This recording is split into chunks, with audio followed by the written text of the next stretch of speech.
What is going on, Gorehounds? Welcome to another fantastic episode of the Gore More Podcast. I'm your not so mean Fluff Master Supreme, Big Johnny D, bringing the shit show in. However, I don't bring this shit show in alone. For with me, as always, are my beloved horror homies. Started off with that Dark Lord of Knowledge, Mr. Oh, wow, wait, hold on. That Dark Lord of Knowledge, all the way down from the Chattahoochee, that Chad Daddy, Mr. Chad Christmas. What's up, bitches? Sorry, I'm laughing at Mel blowing up the Jesus fucking chat. Christ. Hi, Yeah? she's not here today. She went to go eat with Sonia, so. What up, girl? Yo, we need to fucking dive together, god damn it. I'm just gonna throw that out there now. So yeah.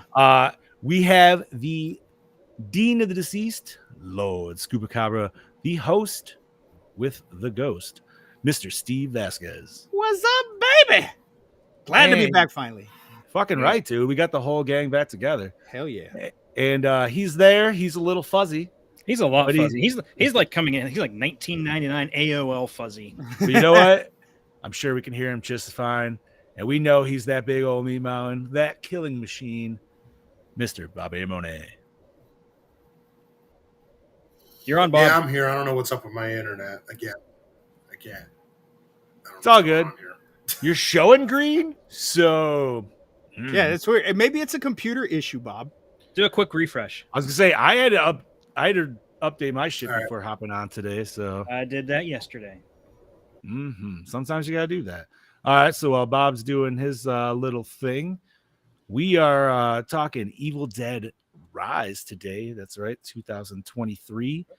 One of the newer, like we usually don't cover new movies, especially this new, but I don't want to say this is a first, but it's one of many first, I would think. Like no, definitely not the first. The newest movie we ever watched was that fucking Christmas one. It's a Wonderful Knife. Oh yeah. Ooh, yes, because that literally just dropped 100%, and it was in theaters, but we did not see it in theaters. I don't believe any of us saw it in theaters. No. And I'm glad I didn't.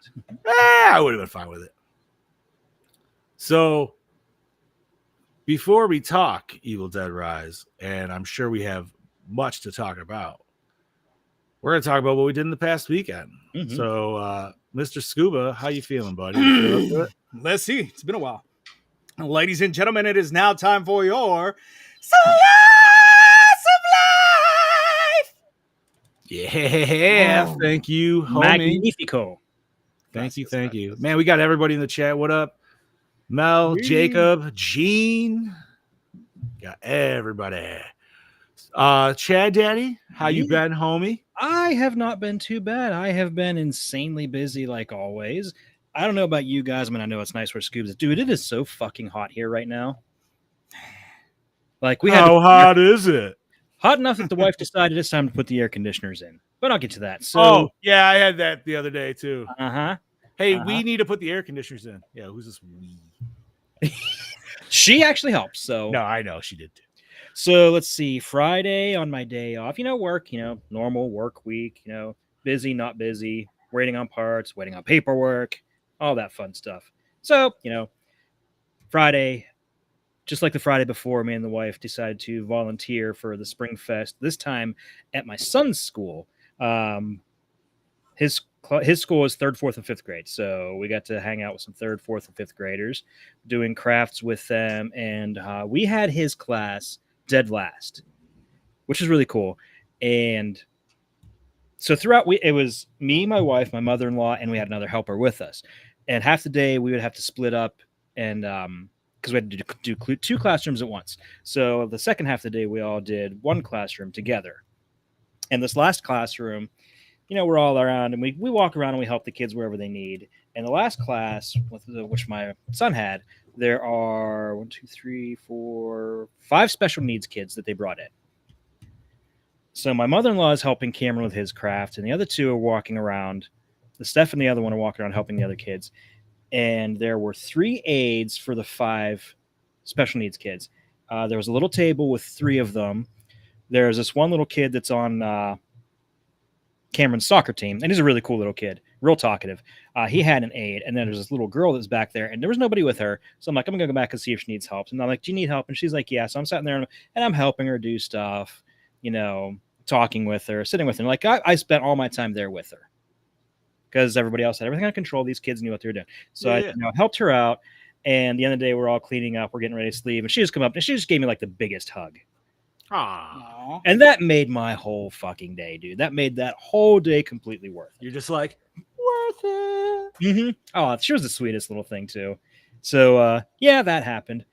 Not much else happened Friday night. Saturday.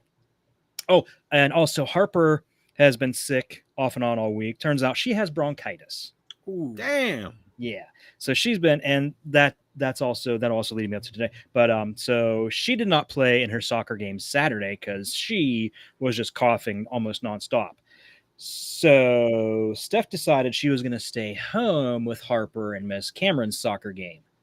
Just so Harper, felt better.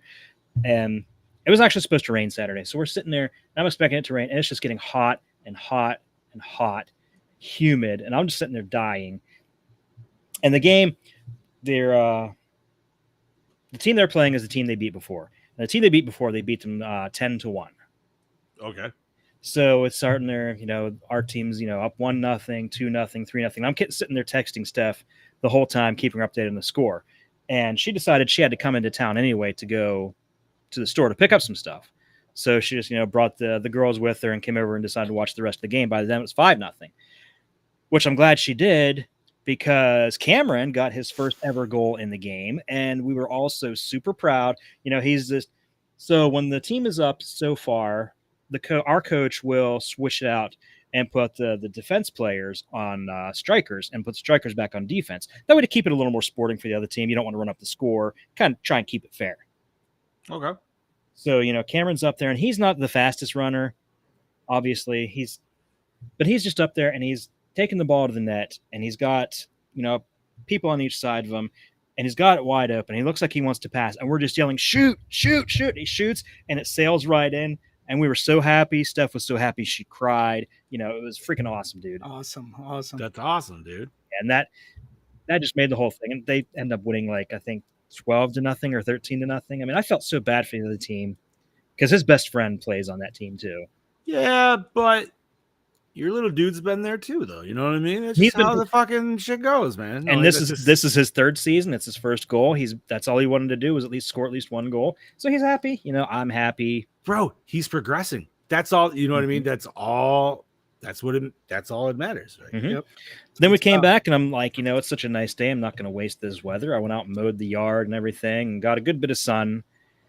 Yesterday, what did we do yesterday? Watch this sweet movie. I did watch the sweet movie. I think we just kind of hung out. Yesterday was the kids' bowling awards banquet. So Cameron came in 4th place in his age group for I think it's average score or something. So he got a trophy. Then we came home, hung out, and again, Harper, not feeling well. She coughed all night. I barely got any sleep. 1:30 in the morning, I made the decision to just request a sick day. So I got on the app, requested a sick day. My alarm goes off at 4:30. I text my boss and said, I'm using a sick day. He's like, okay, I'll put it in there when I get to work. And then today, I'm glad I did put in a sick day because we did so much today. There's a wood pile outside that we were meaning to get rid of. So I'm cutting up wood with the Sawzall, getting it in a pile. My mother-in-law is going to come down and get it this week. Raked the grass, did all sorts of stuff outside. So I am completely baked in the sun. I've probably got a nice little sunburn going here. So you also usually have that, you got that nice Irish complexion, if I'm not mistaken, right? Yes and no. I mean, I no, okay. I don't completely 3rd degree burn in the sun. That happened to me once. All right, so you're not one of those people that need you're I need shade. No, this not guy really. right here. Steve, you can't be. Bro, I do not tan. That's the whitest Mexican. No. I am the whitest Mexican in the fucking world because I cannot be in the sun for more than fucking 10 minutes before my cheeks are just super bright red. I burn easily. The last time that I ever went to the beach with my shirt off, I was in high school and I got blisters. I got blisters on my back. I don't do it. I cannot be in the sun. That's never you two can't words. It doesn't even work if you either. get that it doesn't help even if you get that preliminary burn and then I after don't that tan. it doesn't I go to do tan. not Really? tan. I What do the not fuck? tan. I got in a tanning bed one time, and I swear to God, I had like 12th degree burns from being in the tanning bed. Tanning bed Good tan is God. not the same tan. Well, I No. know, but I was doing little increments the way you're supposed to because I was like, I want to be a little darker. It didn't fucking work. I just burned every fucking time. So while I am Mexican, I do have other shit in me, and No, I know I guess you that got takes, you well, know, you got Scottish in you, I got right? Scottish in me, so Yeah, so I'm you just got picturing- the whitest of white, like yeah, I'm just picturing Steve laying in a tanning bed, and it just sounds What like up, Brody? bacon sizzling. that's exactly Right? what it sounded like, and that's exactly what it smelled like. So yeah, You'd be like, I smell delicious. so that's my weekend in a nutshell. Scoobs, you want to take it away, buddy? I didn't do much this past weekend. I had food poisoning last week, which was fucking Woo! fun. So I took some days off of the day job. I tried to power through it. I went to work and I couldn't fucking do it. And so I stayed home Wednesday, Thursday. Thursday, I felt hell of a lot better by Thursday. I went to go see the new Planet of the Apes movie, which I enjoyed. I thought it was a good flick. Yeah. Um, What is the do you know what number that is in this series now? 4. This is the fourth one. Okay. Okay. Yeah. This is the fourth in the Caesar saga, which I've only seen the first one, so Same. yeah. So this is the fourth one in that saga, but this takes a huge time jump into the future.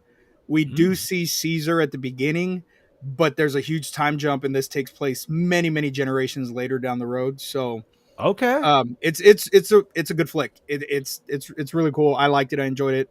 I took Sam, the oldest daughter. She wanted to go watch it, so she loves those movies. So I went to go do that. And then Friday, I got to leave work early, and we took Charlie to the aquarium that we have here. And Mel and I became members of the Texas State Aquarium, so we felt all fancy and shit because we felt like grown-ups, but usually get excited for subscribing to little things here and there, but now we're members of the Texas State Aquarium, which is really cool. So Charlie just absolutely Nice. loved it. She got to see sharks and fish and squids and you name it. They had it there. It was really cool. She got to see dolphins and stuff. So, and then Saturday I did nothing because Mel had to work a double that day. So it was just a me and Charlie day. And we just kind of stayed home and watched TV and ate junk food, all the stuff that mom, wouldn't let her eat. Yeah. And then yesterday, what did we do yesterday? Oh, yesterday I went to finally get my ex's name covered up. Got a cover up tattoo. Nice. So the spot that I had it in was kind of a hard spot, and the ink that they had used, it was very dark, so it was going to be really hard to cover it up. So I just told him, freehand some stuff, man. Do some like branches or thorns or veins, or do something that that'll just cover it up. So what he did was he did this. Okay. Now it's just a bunch of little veins and branches or whatever. It looks like Evil Dead infection, Yes! bro. Yeah, It's it does. exactly. We were watching Evil Dead last night, and I told Mel, I said, "Holy shit, my tattoo looks like the front of the book." She's like, "What?" She's like, Well, I was "Look at the thinking front of the I was book." thinking the girl's face, dude. Well, when the she got face too, tattoo but- ink. yeah. But if you notice on the cover of the Necronomicon, It's got veins. it has it. So I was like, "Holy shit, that's what my tattoo is." Fuck it, it's just coincidence. Whoa. You got Ben's name removed? I did get his name. Rude. Whatever, Ben. Anyways, Rude. so I got the cover up and it hurt like a motherfucker. We had to go bigger than what I wanted to, but whatever. The name's gone. It's covered up. I got my cool little Evil Dead vein thing going. So, and then we watched this flick. We hung out with my grandma for a little bit too. Went to go see my grandma. And then we came home and watched this flick, which I was super excited for because, like I said, I wasn't here last week. So I didn't know what we were watching, but Chad Daddy had sent the note. So I was like, oh, I'm going to go see what it is. And I was like, fuck yeah, it's Evil Dead Rise. And Mel and I were going to go to a movie, but she's like, no, let's just pick up junk food and we'll cook or pick up dinner. We'll cook at the house, eat popcorn and watch the flick because she loves this movie. So then I watched it and now I'm here to, ready to talk about it. Bobby? My weekend was Chad eventful Daddy and looking uneventful. sexy with that wire coming out. Baby. It makes me wish it was a rose. Yeah, right? Friday night, me and Rebecca went out to dinner with her family for her sister's birthday. So we did that. But I got home. I got to her house, and I guess because I've been working 7 days a week. So after working 7 days a week, and then this past like week and a half, it's been misty, rainy, and fucking any kind of temperature you can imagine. I get to her house, and I feel that like early sickness you feel. Mm-hmm. That set in, and then I felt it in my throat, and I'm like, I'll take a nap and everything fine. Saturday, I get up, I go to the gym, I throw my low back out, and then my throat goes on fire for the rest of the day. I think I had about 8 Advil in the day just to take that pain away. Damn. Because did you try the pickle juice? I didn't. I did try it today, and it worked, but now it's pretty much starting to clear out. So, but now that I know that, I'm using that shit for next time. Mm-hmm. So Saturday, I was at work, and I'm fucking dragging ass all goddamn day. I was tired. I was fuck this. I want to go home. And then I finished work. I had to go out to a buddy's house, finish filming a little part of a movie, and then I had to come home, change, and go out for another friend's birthday. Meanwhile, it's settled in my throat. My back was killing me. I popped 3 Advil, and I said, okay, let's see how far we can get in the night. And finished up at 11 o'clock. And then Sunday, I did absolutely nothing. I told my cousin, I ain't coming in today. I went to MediMerge. It was a throat infection, so I had to get antibiotics. We sat there and we chilled out. We finally watched Talk to Me, which I'm so happy we're reviewing. I fucking love that shit. That movie was great. I enjoyed it. But we'll talk about that later. And then chilled out. Today I took off. I watched this movie and did laundry, finally starting to heal up in there. And that's it. So I'm ready to talk about it. And that was my weekend. I'm just happy I'm getting better. John? Hell yeah, buddy. Glad you're getting better as well. Let's see. I'm gonna keep it short and sweet because I didn't do too much this weekend. Let's see. I think Friday just fucking chilled, relaxed, blah blah blah. Yeah. Steve, I had to stop myself as well, but gotta be a good friend. What were you gonna say? It's okay. I can't say it out loud. I can't say it out loud, but I'll put it in the chat. Why can't you say it out loud? I don't give a shit. Let's see. Oh, so we went down to our mall because there was this little like art event or whatever the hell. I don't know. It was cool. We wanted to check it out. It was like our first time trying to do something. So brought our daughter down, met some friends. They brought their kid down, so the girls got to just run amok and do a little shopping, whatever. Got some stuff. So like that was pretty slow paced. Not trying to shit on it or anything. That's just what it was. You know what I mean? Now, in our old Sears, there was something else going on, and that looked crazy because like the four of us have been to cons and shit like that, and you know when a good con is a good con and very professionally set up and all this, right? So whatever was going on in this old Sears was very professionally set up. And there was a lady outside with a table, and it even said it had like advanced sale ticket line and normal ticket line. It's like, I thought the event was free. What's going on over here, right? Dude, so they have all these like those perforated walls and shit like that, like those dividers. And they had like a bunch of booths and stuff like that. There's like all this like stuff that says like 80s and everything. I was like, what the fuck's going on in here, dude? Right? Like it almost kind of looked like a little bit of a con. And they had like a full MC you could hear. It sounded kind of busy.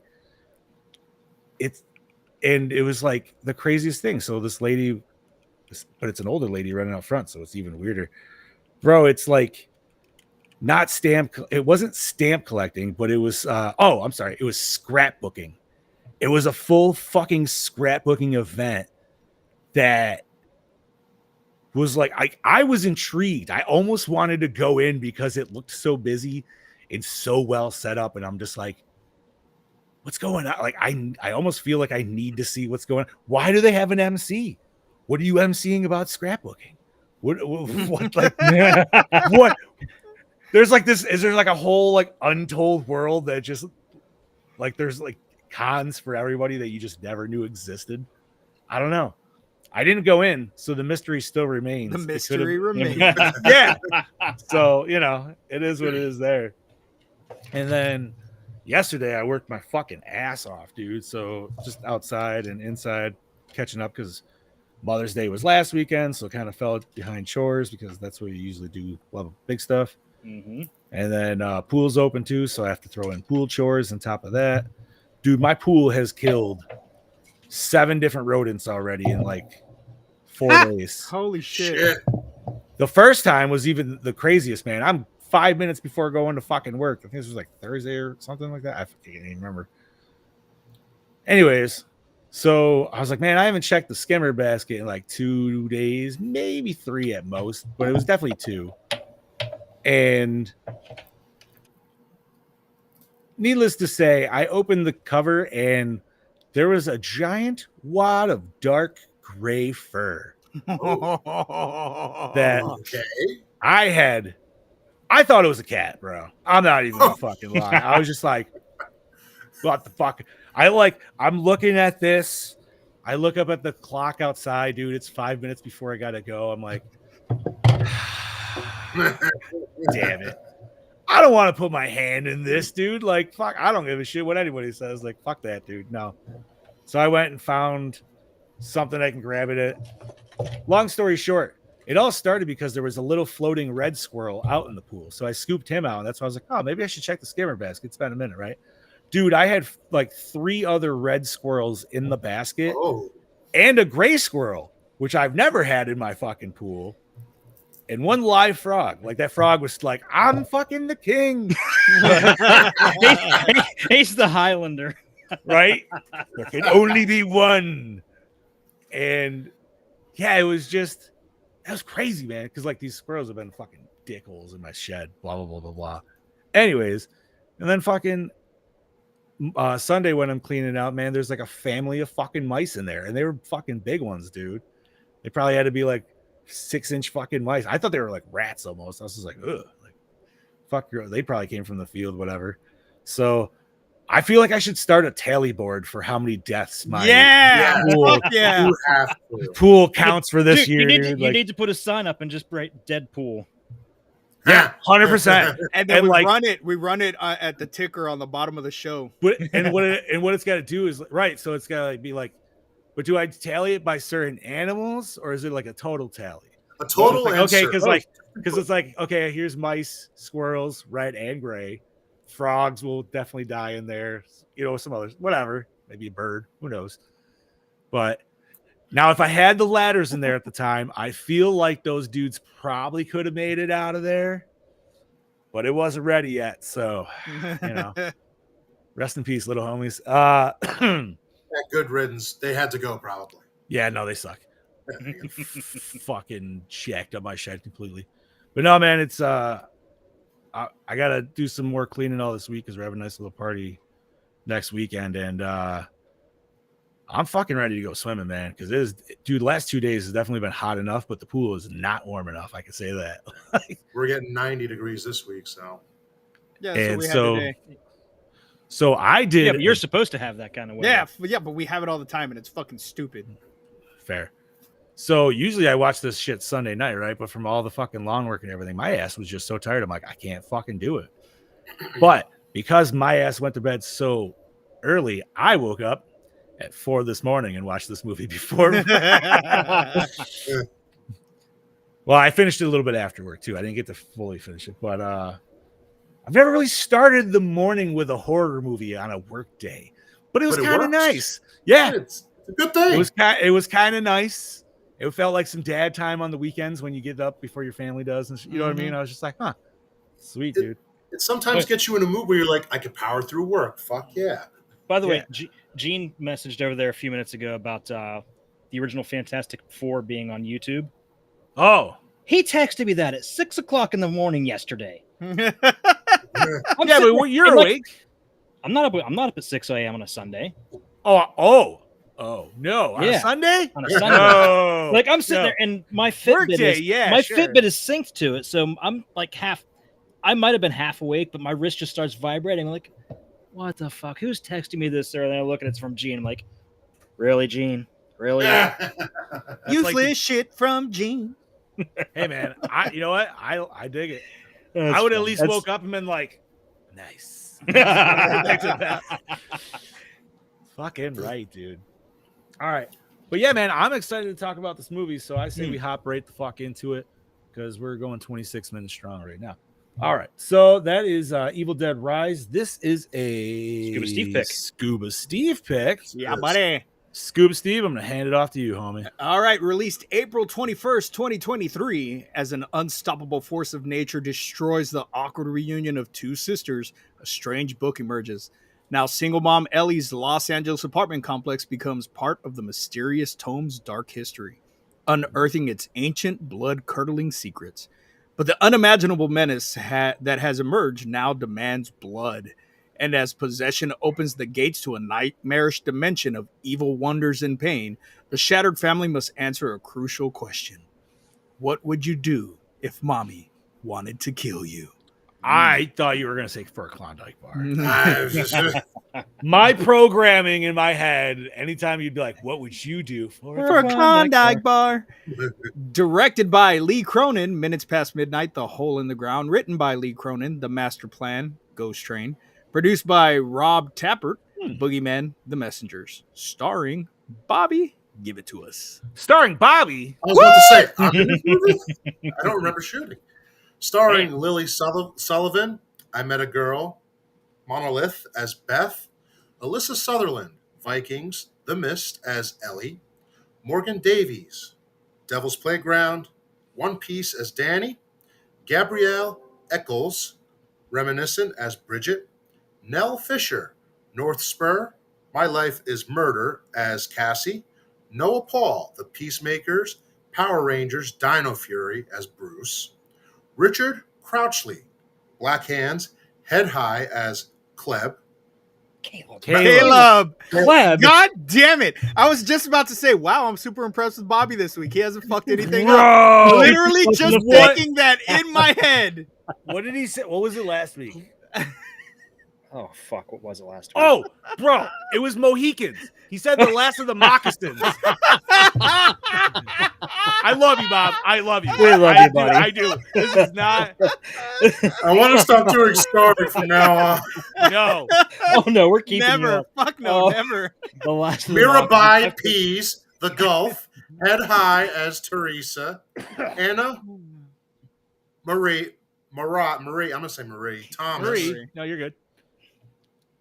Vermilion, Friend of the Friendless as Jessica, Jaden Daniels, Head High, Shortland Street as Gabriel. Body count total of 10. Solid amount. Not bad, not bad. Music by Stephen McKeon, Primeval, The Hole in the Ground. Cinematography by Dave Garbett, Spartacus, and Ash vs. the Evil Dead. Yeah. Edited by Brian Shaw, The Devil Dared Me To, and Evil Dead 2013. Really? Yes. Interesting. Love that they used the same editor. And the cinematographer as the show. Yeah. I didn't know. Yeah. That's awesome. And there's a lot to talk about because there were some really nice shots. in Yes, this there movie, was too. definitely some. Yeah. Mhm. But we'll get Go there. We'll ahead. get there. Effects and makeup by Adam Johansson, Pacific Rim Uprising, Thor: Love and Thunder. Distributed How by. was Uprising? Sorry. I haven't seen it. I I've only haven't seen the Yeah, first never one. seen it. I love the first one. The first one's fantastic. Yeah, first one I absolutely love, but Uprising I heard Mixed. Yeah. Yeah. So okay. Sorry. Continue. Distributed by Warner Brothers Pictures. Runtime in 97 midgets. Rated R. Budget of 19 mil, and it grossed 147 mil. It did really Wow. well. So And that's that's why we're probably why getting we're getting two. two. Yeah. Yeah, buddy. Not Well, one. yeah, but two I new think ones. it was the highest grossing one as of right now. You know, And I think I have it in my notes, by the way, but 49 million of that is pure profit. There you yeah. go. You know what, dude? So like, what came out right before that? Scream 6? I think so. Not right before, because this was. No. but it was April. that was like the last It was. big it- movie. Yeah, well, it was like April, but there was some bigger I thought horror Scream movie. 6 Scream 6 came out like right before this. It came out in March, didn't it? Yeah, January. It was, Yeah. Was I it thought January? Yeah, No, it was it was- early. Yeah. it was Was early. there anything in between?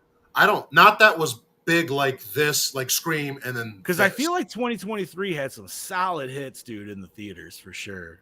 Like, Didn't listen, you know what? I've said my piece on Scream as much as I can, but even Scream 6 was actually still pretty enjoyable for at least the watch. Like, Yeah. I thought so at least. I still enjoyed haven't 5 and 6. I still Yeah, haven't no, seen it. 5 wasn't even bad. 5 to me felt a little cheap though with the house. I don't know what it was. It just felt too much like a set. And I enjoyed For some 4, 5, and 6. Like, I have not 4 seen 4. That's the Four, only no, Four's not 4, bad. 4 was good. I enjoyed 4. but anything is better than 3. Yes. yeah. Oh, But no, I remember Hated seeing 6 and 6. I was like, oh, that wasn't too bad, you know. That's not usually my thing. But then going to see this, I was just like, all right, this is way better fucking horror. Like this, Well, way this more is our my ba- vibe. This is our yeah. bag. Richard said Just Saw to- X was 2023. See, I Saw am X so was really good. I am still need very to see behind Jigsaw on- and Spiral.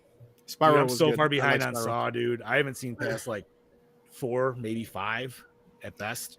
So Brody said I don't know. cinematography was great, but felt really polished for an Evil Dead film. Now I have a question because I know I'm gonna jump ahead, but I watched this on my 4K Blu-ray, and I don't remember this watching it in the theater.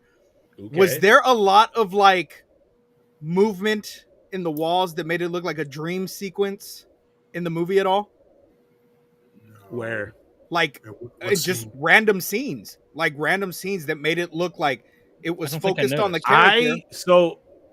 I know what in the peep when anytime it showed the peephole, it was something like that. Yeah, the peephole kind of felt. Yeah. Okay, so that's what I was gonna say. Like the movements through the peephole with everything going on felt kind of weird to me. Like, But I thought it worked really well. Okay, so then Yeah. my Blu-ray's fucked up because majority of the movie, anytime it would focus on like a main character, the walls in the background look like it was like a dream sequence, like a wave. Yeah, Do you no, have I- Do you have HDR turned on? Yeah, everything Turn was it off. I put on my Turn it on off. my PlayStation. I hate HDR on the PlayStation looks like shit. Oh, okay. Well, Like, yeah, if but I have to turn it off.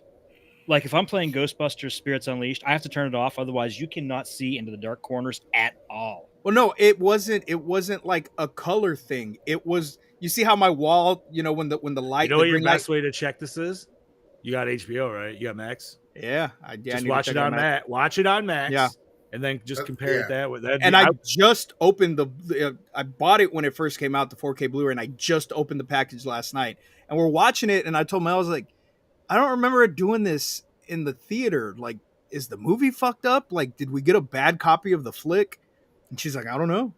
So when I saw it in theater, I went to the local theater and like their stuff is good, but it's not like, like Regal quality or anything like that. So So what you're describing to me kind of sounds like it's almost trying to balance the whites and the darks, and it can't quite focus in on it. Yeah, it doesn't sound I like was But it gonna say, wasn't like, the whole screen though.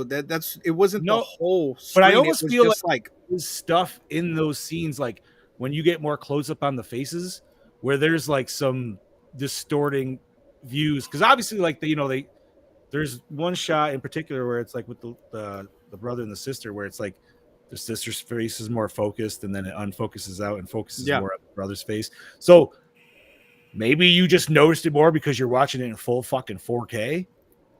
I don't know, man. Maybe. It was weird. I don't It know. was weird because they did it in scenes that it didn't make any sense. It wasn't just like one or two times. It was like a lot of the movie. So it was weird. Like I said, I didn't notice it when I watched it in theater. And maybe it is a setting on the TV that was fucking throwing it off. That's what it. to me. That's what It it has sounds to like. be. It's setting on Because TV or something to PlayStation. That theaters, or I mean, jumping ahead. I watched it on Max today. Nothing like that has Yeah, happened. not that I. I'll personally show noticed, y'all when we get off or whatever. I'll go play part of the movie and show y'all where, because it was the scene that where I noticed it a lot was the scene when the niece got possessed up on the counter. but- Okay. Okay. And like the kitchen was like wavy and Well, shit. What the it was fuck? while she was getting possessed when the demons were talking to her. Yeah, but this was after. This is when she was attacking the ant. Yeah, right. It was weird. It was fucking weird. So Was I it don't know. not for nothing, but was it supposed to be like distortion from the fire off the stove? No. Okay. No. Well, all right. It was Yeah. weird. Like I But- said, check out Max, dude. See if it compares. Yeah, I'm gonna check it out. But I and this wasn't my first time watching it, And We all saw this in theaters, didn't we? Yeah. No, I didn't.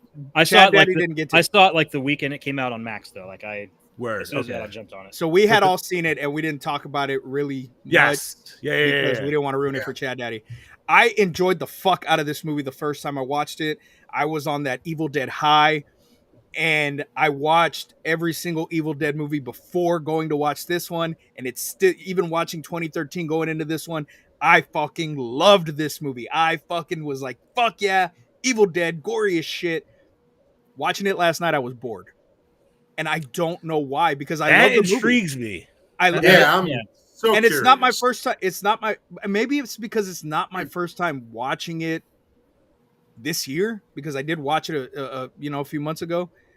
But Okay. that could very well be. I was sitting in the recliner and I was just like, come on, let's get to the book. Let's go. That's exactly what it is, dude. Because if the rest of us haven't seen it since last April, if not like May, we're all on a solid year. Yeah. So yeah, I can see that. But I still enjoy the movie. I thought it was a great addition to the Evil Dead universe that we already have. I do wish that there would have been some tie-ins to the other films, which would have, made it, I feel like, expand a little more and Not tie yet. in. You know a what? little better. I'm actually gonna say not yet. Normally I would agree with you, but I feel not yet. But granted, we did get there are little tie-ins. Yeah, once you pick up on it, and that's in my notes.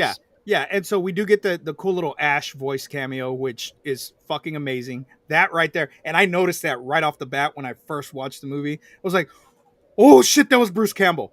But I didn't know if it was Ash. But then once they confirmed that, yes, that was Ash on that recording. Displaced Ash, yep. Yeah. So right, I just... It's like what, 1920? 1923. Okay. 1920s. Yeah. So we know where the... Yeah, but right off the bat, this movie just... It starts off... For me, it started off like, fuck yeah, let's go, because you get that camera that we, with the Deadite coming in that we all know. So here's the thing I like, but no. See, I liked that because while it starts off kind of what we're used to, it feels a little cheesy because it felt like a drone, and I'm so happy it pans into a drone, because that was one part I almost like instantly hated until they did that. And I was like, oh, got me. Yeah, because you get that fake out. You get that fake out. You're like, oh my God. And then the movement just started to feel a little too off. And I'm just like, It was too wavy. I mean, like it's wavy near the movies, but like it's much more ferocious. This was like, I'm kind of treading along still a little bit coming in. Which, how fucking nerdy are we that we have to decide? We're deciphering the fact of like how the Force looks because we've seen it in so many other fucking iterations. Because we're nerds. You know what I mean? Like horror nerds. That's why. But I mean, the opening of the movie just sets this. It sets the tone. It sets the tone for the rest of the flick, and it's everything we already know about Evil Dead. They're possessed. They're, when it starts, it's this cabin area, so you don't really know what the fuck's going on, because is also really good. Yeah, It gives you familiar territory, so you're like, okay, this is Evil Dead. Gives you 10 minutes of that, and then we're like, but we all know what this actually is, so let's go there. Yeah, and that's what it is. Yeah, it's and quick. When she rises out of the lake, and then it just says Evil Dead Rise, like it was just, I fucking love that shit. And just that opening scene had great shit in it, with her scalping her like that. I was like, oh, this is gonna be a hell of a fucking ride. Like, if this is in the opening goddamn scene, she's ripping her damn scalp off. Which, like, at the same time, like, a little scary, but I laughed. I laughed when she fell off the bed. No. Yes. Okay, well but I'm saying I laughed when she picked up the drone and she was putting her face in it, because I was just like, well, he already said it's not going to really like hurt, kill you. It's just going to fuck up your face a little bit. Like, but this one versus 2013 felt like it had a scotch more kind of humor to it. I don't know, or maybe just it still doesn't feel as dark to me as 2013, even though we're often kids and like an entire family. I don't See, know if you guys agree or not. I was actually the opposite. I feel this is, for me, one of the more bleak, because this is a more isolated movie. This is in a building that they now have to leave. This was an old bank. It was an old whatever you want it to be. The fact that it's in this building just gives me that isolation. This is more bleak. Not only that, and I'll jump ahead to the ending. It's Yeah, but like, why is it more bleak though? I mean, because I like, feel I mean, feel like, I think because the violence to the kids is why he The was. kids. because you know what, It's I'm going to straight up the disagree with you. kids. First of Yeah. all, fuck them kids, because that little dude. First of all, he was deserved 16 it. He was 16 or deserved it, 17. yes. He was old enough to drive, so we know he's at least 16. And homie, you don't go into that shit and you like. I know part of me would still even want to open that, but I would still be like, yeah, Okay, no, man, I'm not but- fucking with no, this But shit, you dude. have to 16-year-old me remember. wouldn't have cared. I would have went in. Exactly. Teenage, any of us No, would have I'm gone not saying in it there. does- I'm not saying and it gone doesn't make exploring. sense for the horror movie. It does, but But I'm that's glad why this- I think that's why this one's more darker, because it feels a little bit more real than the I'm other saying stories that we've got. the only way I would personally agree with that is if you offed the little girl too. If you had her walking out solo, I would say okay. But to me, Mia lost fucking everybody, bro. Ash lost everybody. She did not. So But I still think, though, I mean, for the little kid to survive, even with her aunt, like the trauma this is going to create. Yeah, I was gonna is say that such little a- girl's fucked. That's such a That high little girl level is that there's nothing that's gonna. I'm not saying she's PTSD that she is going to suffer from watching her mom fucking just turn into fucking. but she's demonic also thing. but she also could literally turn into like the hit girl of fucking the Evil Dead universe, dude. She could be this badass little kid going around fucking killing deadites in the next movie or two. You know what I mean? Like, maybe. why not? No, I mean Well, it okay, could so happen. It's Evil here- Dead, so it could here- fucking here- happen. I mean, the Here's girl my- was a little bit of a badass to begin with when she fucking cuts the head off of Bro, her doll I'm and telling you turns right into now- a fucking weapon. True. Which I love the comeback with that, dude. Like, I'm glad that we have the setup of like, ooh, the handle snapped. You're like, oh, that's coming back into play Yeah. later somehow. And I'm glad it did, dude. Full circle. And I will say, this movie made Sheet Ghost scary again. Yes, it did. I don't give a shit what anybody else says. Yeah, I that agree that one. scene was Yeah. badass. And I was like, oh my God, dude, it's a sheet ghost, but somehow this is amazing. Like, what the fuck? You know, And I the will other say. Oh, go ahead, Bobby. Go ahead. No, what I was going to say, the other thing for me that makes it bleak, I think it's also because I'll take this little route real quick, because my father is no longer in this house. It's me and my mother. Those kids only have their mother. To watch your parental unit go from, come on, kids, we got to get ourselves together, and then all of a sudden something gets in her and it's gone, and you can't do anything about it, because this is also the one other movie besides Evil Dead 2 going into Army of Darkness where there's no resolution on how to bring that person back, take it back, stop the evil. The evil is here, and that's a perfect setup for the next movie. But I will the say, mother is gone, your brother, your sister is gone, the people you knew in the building are gone. You might be with your aunt, but your whole life, it's gone. Like, Well, it's very bleak. Not saying that and to Mia's make it- wasn't, But to add on to add on to your point of it being super bleak, look at the way that the Deadite entices the little girl. The way Yeah. that yeah, but that's what they do. no, That's I their know, I whole know. shtick. No, and I know that, but the fact that it uses the little girl wanting her parents to be back together. Well, yeah, dude, that's what I just like showed. that was so like that's just such a mind fuck. Like as a little kid, and like Bobby said, as a little kid, if your parents split up, I'm a product of divorce.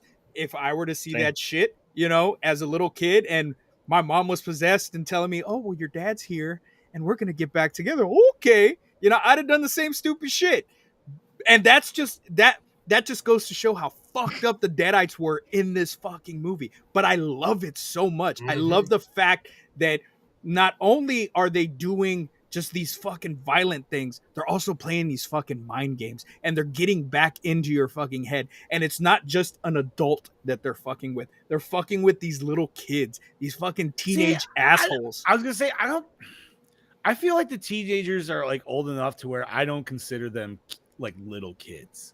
The youngest one, yeah, she's probably like 10, 11 at best, but the other two are like, dude, the girl's 15 at best, maybe 16, and then the brother's definitely 16 or 17. And I didn't like. I almost hate to say it, but I didn't mind what happened to the older daughter just because she seemed like a total SJW. And she was, dude. And fuck those people. She was completely, and everything about that, like, first, I don't know if that was meant to be a statement per the director of like throwing her under the bus, kind of like that stuff. I don't know. It was, hell, kudos to that guy, you know.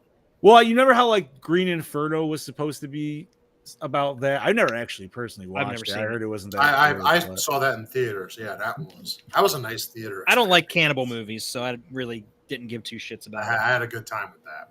I mean, unless it's like Texas Chainsaw. That's different. The other thing I also like about this movie, I mean, I'm not saying a cabin in the woods is not believable. It is a place you can avoid if you want to. But the fact that this is an apartment building in a place where millions of people live, I don't know about you guys, but that door opens and it's just like that city could be fucked within a matter of hours. Well, look at Demons. Look at Demons. I feel like, you know, even you know, with the previous movies, they're in the cabin, but you still have the woods. And granted, you don't know what's out in the woods or whatever, but they're not home. This is their home. This is the place where they're supposed to feel safe. This is the place where you have your memories, and it just gets completely fucked because once again, stupid kid or stupid person has to get this fucking book, play the goddamn records, like. But I do like how the book was activated in this flick, and I know we talked about that. That's how it should have been 2013 activation as well. Like, 100%. And I love that in the activation, it even says 1 of 3. I was like, oh, please keep that for the next movie. This is 1 of 3. The other one was 1. Please keep. Okay, so in the notes, it confirms the 3 different books are the Necronomicon from the first trilogy, the 2013, and this one. Nice. Those are the 3. Okay, so yeah, like we thought. Yeah. Okay, so this is where, like, not to jump around, but like that's what we do. So at the very end, they're walking out of the garage, right? So we're talking Evil Dead universe. Like, put this in comic form, whatever the fuck you want to do. Dude, they're walking out. They get hit with like a portal, right? At that same time, Mia is walking through the woods. She gets hit with a portal, and then you could put that anywhere for Ash, and that is how you do the universal like try meetup. Like, now I just feel Ash wouldn't fit with 2013 and this one. I think it could, dude. Listen, you've watched the show, right? I know, but the show was still kind of campy. It was campy, but there was definitely moments where it went darker than even original like Evil Dead series did. So I still say it's possible, like it's doable. I would love. Don't get me wrong. Fucking love Ash. Fucking love him to death. I just don't. I don't know, man. As much as I would think about Ash teaming up with this aunt and this niece. Like, dude, Ash with a fucking triage of fucking like birds of prey behind him. All rocking chainsaws and shit, dude. I don't know, man. I could see it. I could see Ash. I could see Ash and Mia crossing over more than I could see Ash crossing over with this, though. Really? Yeah. Interesting. Well, I mean, the only reason I think that one would be more believable is because we actually see Ash at the end of 2013. But you hear Ash in this one. You do hear him in this one. I don't know. I just feel like these Deadites in this flick, they're not what he's used to, and I don't know, man. I feel like they're a little bit more violent than. So were the Hellion babies in the series, though. Yeah, they were. That's what I'm saying, man. If you put it in comic book versus like what somebody would have to die. Yeah, I all think right. Ash would die. Why wouldn't Bruce? Bruce is like, this is how it's going to end. Nobody else can play my character. Fuck you all. I'm out. You know I what I honestly, mean? behind that. He could play a Burt. Dude, Burt did it in fucking Tremor Yeah, 7. that's true. Why True, he not? did. We're getting to that point. They're old. He I- could be an easy fucking. Watch it, Richard. It's fucking great. I actually haven't even watched it yet either. I have not It's- watched it's season fun. 3. I'm season 1 and 2. The way Yeah, it it's ended like- was such. I mean, It was ended kind of a because cop-out. It was kind of a cop out the way that it ended because they got but canceled. That's why It got canceled. That's why it ended the way it did. But the show is. I mean, even from the start, like it's just such a goofy. Like it's Ash. First of all, that first episode though, directed by Raimi, was just Yeah. like that was something where I felt like, and I can only speak for myself, but you were just waiting for years to see Raimi do another final fucking. You're like, Yeah. And it wasn't it, but it was pretty fucking close. And you're Yeah. like, oh, there it is. You're like, yep, there it fucking is. It's like when they bring like an old flavor back of something good. Or I feel Pitch if Black. like if Ash was in the next movie and it was the two girls from this and Mia, I feel at first he would have to be that person like, you need to stay the fuck away from me. I don't want any part of this. I'm done with that. Leave me alone. And then he has to come back, Yeah, be with them for a little bit, and then die. Like it'd have to be something like that. but the show would still have to remain canon, and I think at that point he would want all the help he can get. So he's not going to be this brooding character that doesn't. that's want why I'm saying anything to he's do with going to anybody. team up with these He's- ladies. He would have to be the Nick Fury of the Evil Dead world and gather the fucking Evil Dead Avengers. But think how well this could work, man. So like we already know Ash has seen this version of this book, right? Mm-hmm. So, okay, let's go with what you're saying. Like, you feel that these are probably like some of the top, like, meanest Deadites.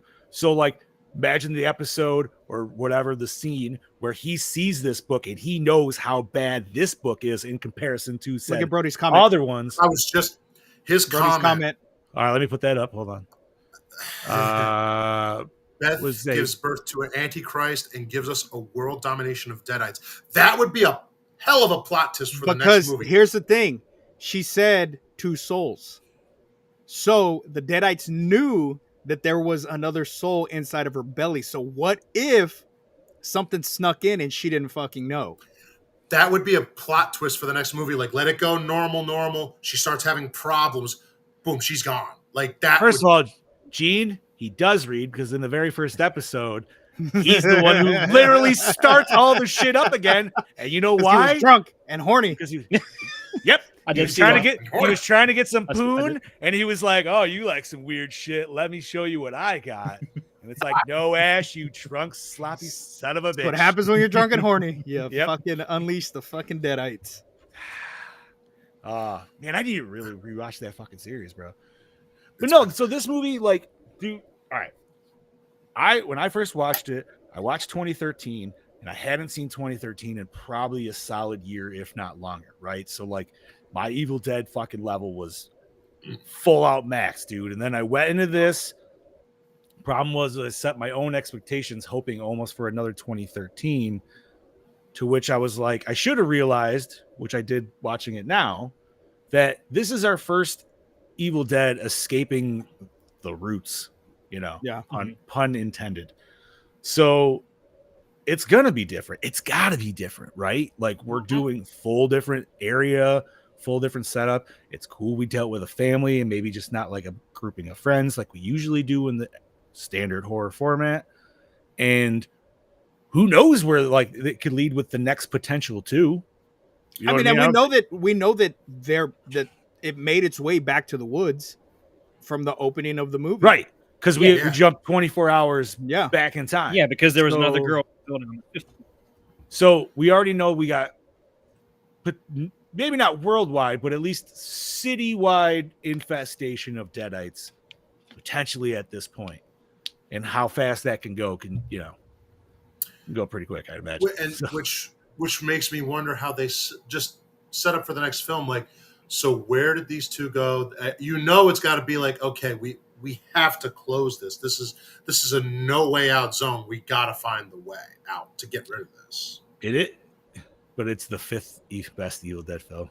I mean, dude, I don't like this one. It feels really good. Like if you were only going to pick like two together, like I almost wouldn't even pair this with 2013. I know a lot of people are. I would pair this with Evil Dead 2. Yeah, Evil Dead 2, definitely. Mainly because the throwback of to the Dead by Dawn scene. That shit I fucking love.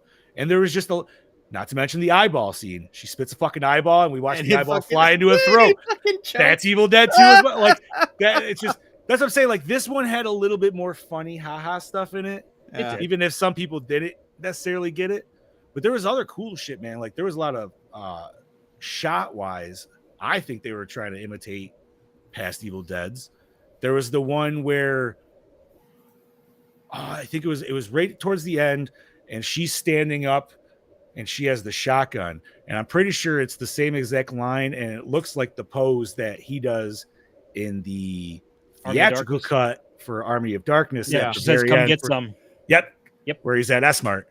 I had to make sure I said But- theatrical because I'm so used to watching that directors where it's not there. So. Yeah, But Yeah. the Completely different one, ending. the one scene it was lacking, and I'm gonna quote Big Johnny D. Yeah. Thank The you. build scene. They don't That do was- the fucking build scene. Dude, And like if you could percentage this shit, this is like 98% of full fucking Evil Dead movie, and it's Yeah. missing like that 2%. And I will actually say, and I stand by what I'm about to say, I'm happy it wasn't. It was. It No, didn't need. Fuck that. I'll It needed say it in the it didn't DJ need scene. it. When they But were putting the equipment we- together to build, that it would have fit perfectly right No, there when they were so putting There's the little DJ the together. Sam Raimi zoom ins on Yep. everything.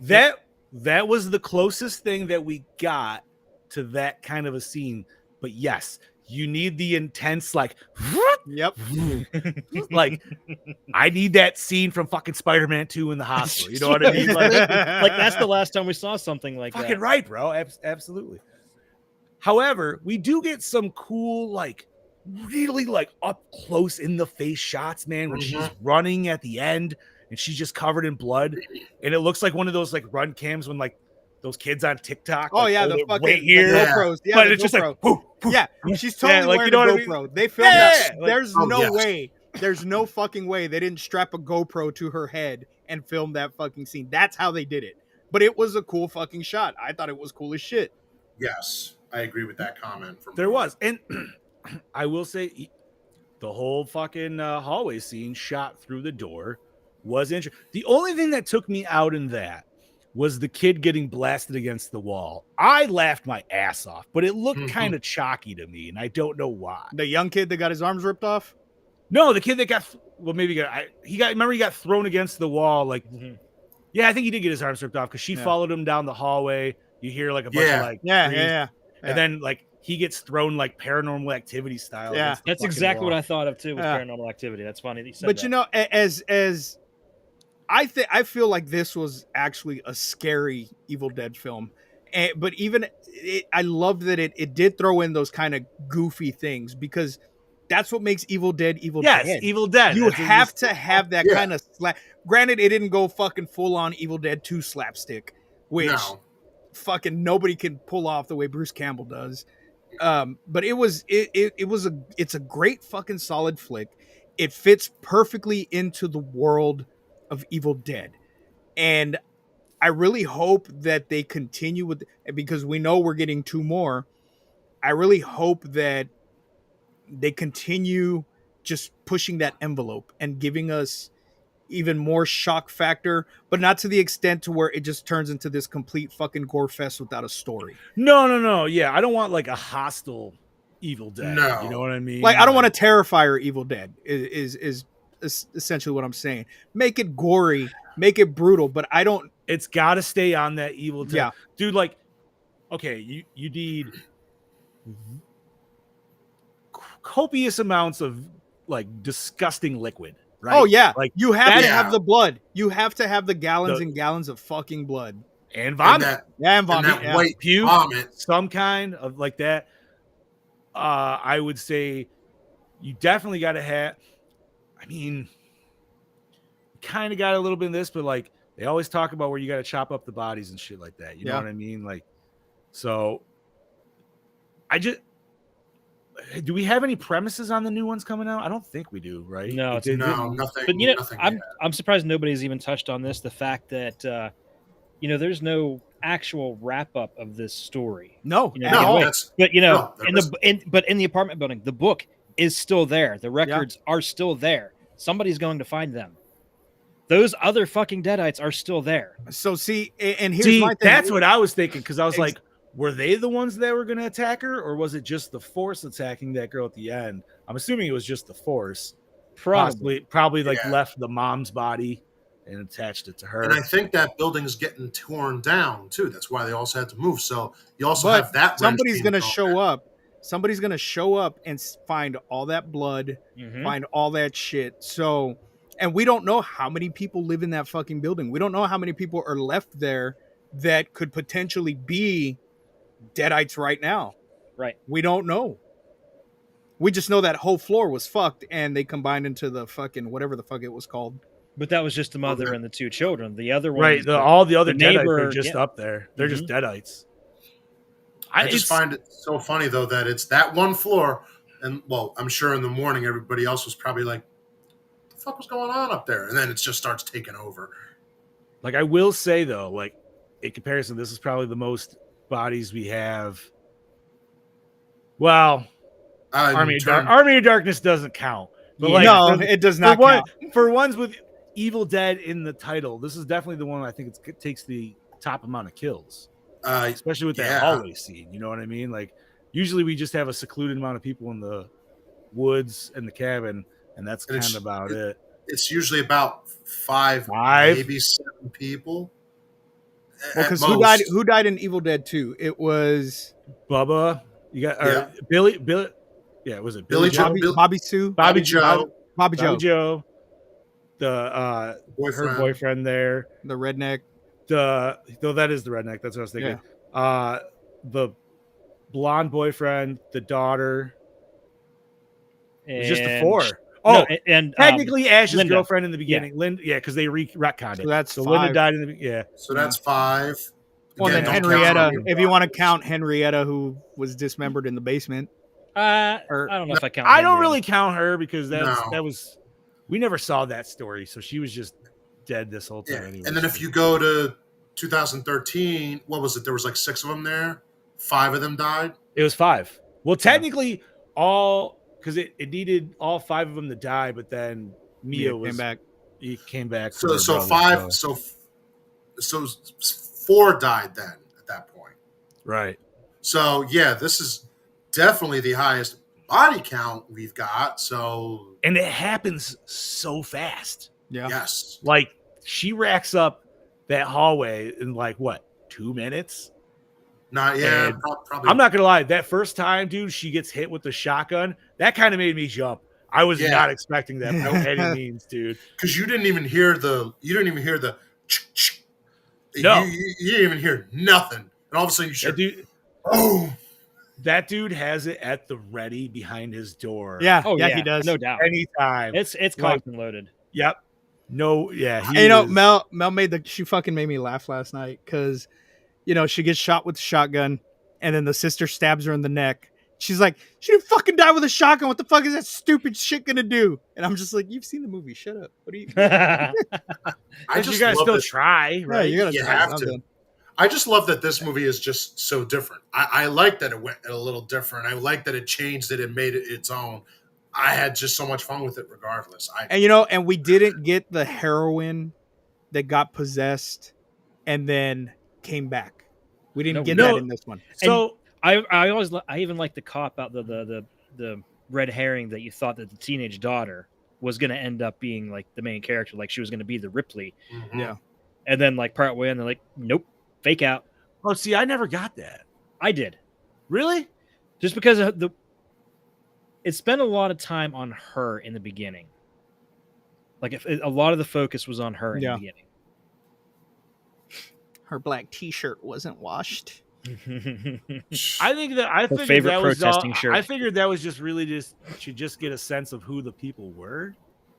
Well, yeah, but it did focus more on her than any of the other kids. Exactly. Yeah, but before it focuses on her, it goes to the ant pissing in the toilet. So that's why it's always just like, to me, it's just like, all right, this is your main. Part of me for a little bit thought that the aunt at the time, I thought that when she said she was in trouble, I'm like, are you bringing this with you? or what? What do you mean? I thought What are we that, like, talking?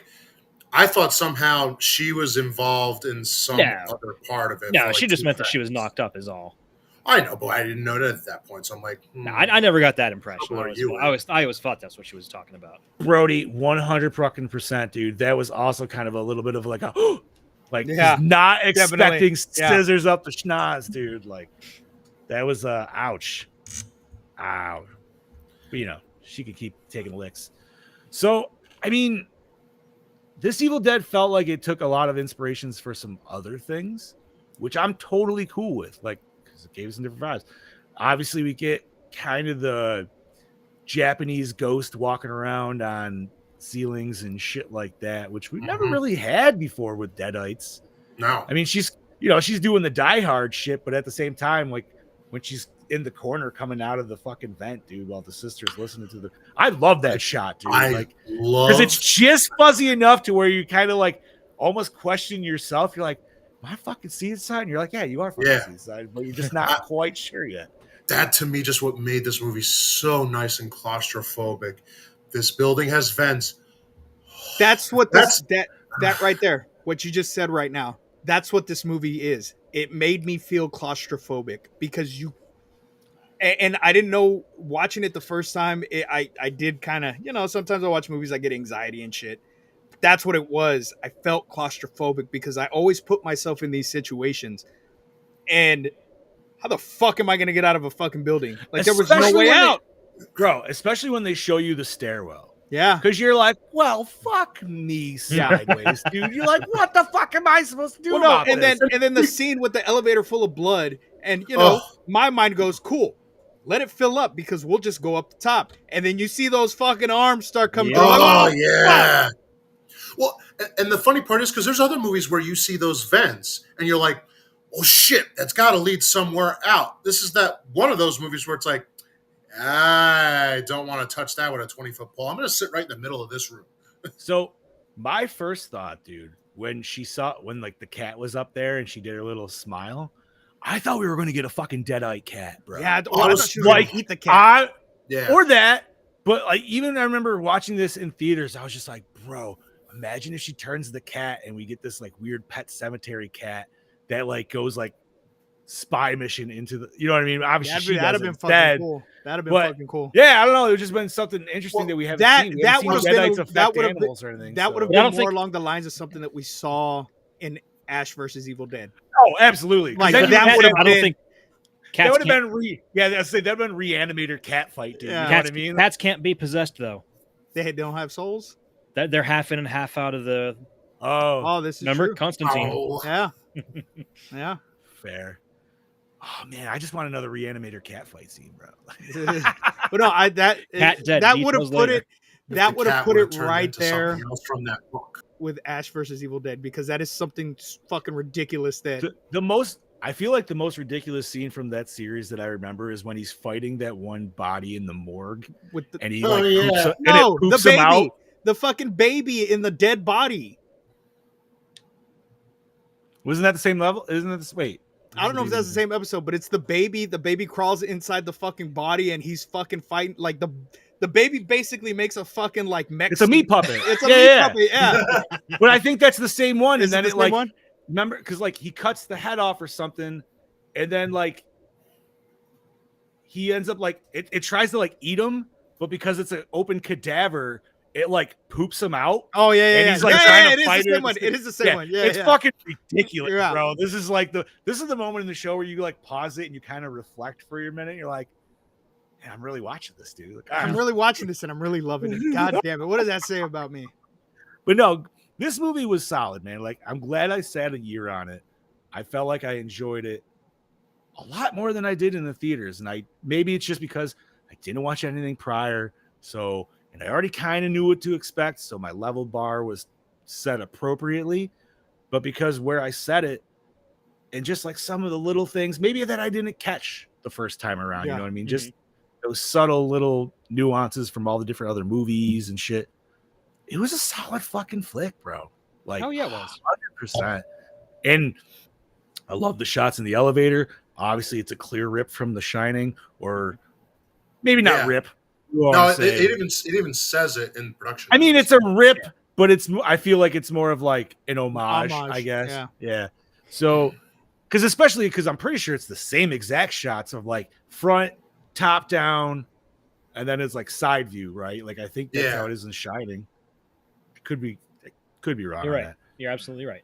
So, They intentionally mirrored that. oh yeah, Yeah. but it looked solid. It was cool, and we had people coming out in blood this time. Those girls look fucking awesome, all fucking just dirtied the shit up. And I gotta give props to our last baddie. So like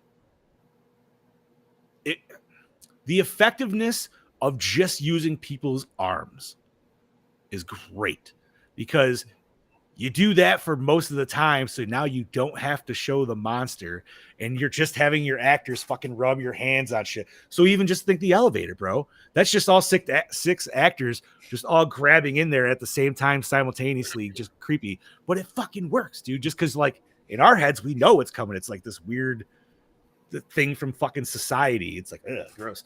It has a name, and I can't. The name fucking eludes me right now. Mutterer something. MAD. Let me see. Hold on. You're talking about like the actual last creature? The actual naming of it. I did like that we got the book's Italian name though in this The one Marauder. instead. Yeah. The That's Marauder. Okay. I like that we got a different type of a deadite form in this too. With that, I'm like, you have to. Like, well, that's you have to do that. That's different from well, I mean, and that's cool because it's 3 different books, so you got to figure different demons from each book, right? That's why 2013 was the one and that one, and shit like that. Yeah. So I'm full of. Did you guys remember the Italian name, by the way? Natrum Demento. Yeah. Did they ever? I'm sorry. Did they ever call that in any of the other ones? I the can't first recall. one. They did. Yes. Okay. The original. Oh, okay. Because I was reading that it did, and I'm like, man, I just can't remember where. What is? Okay. It was the very first one.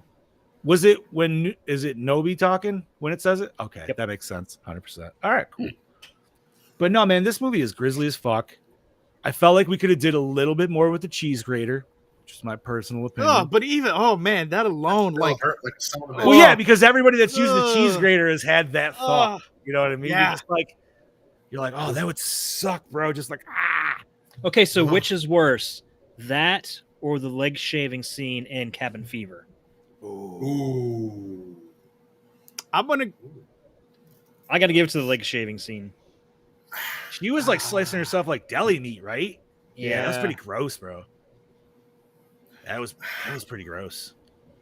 Cabin Fever is just a gross movie, though. It's a very gross movie. It's very juicy. I don't know. I'm imagining all the shit that we didn't see with the cheese grater right now. I'm like, oh, that just hurts, and we didn't see it. Oh, one thing before we move on.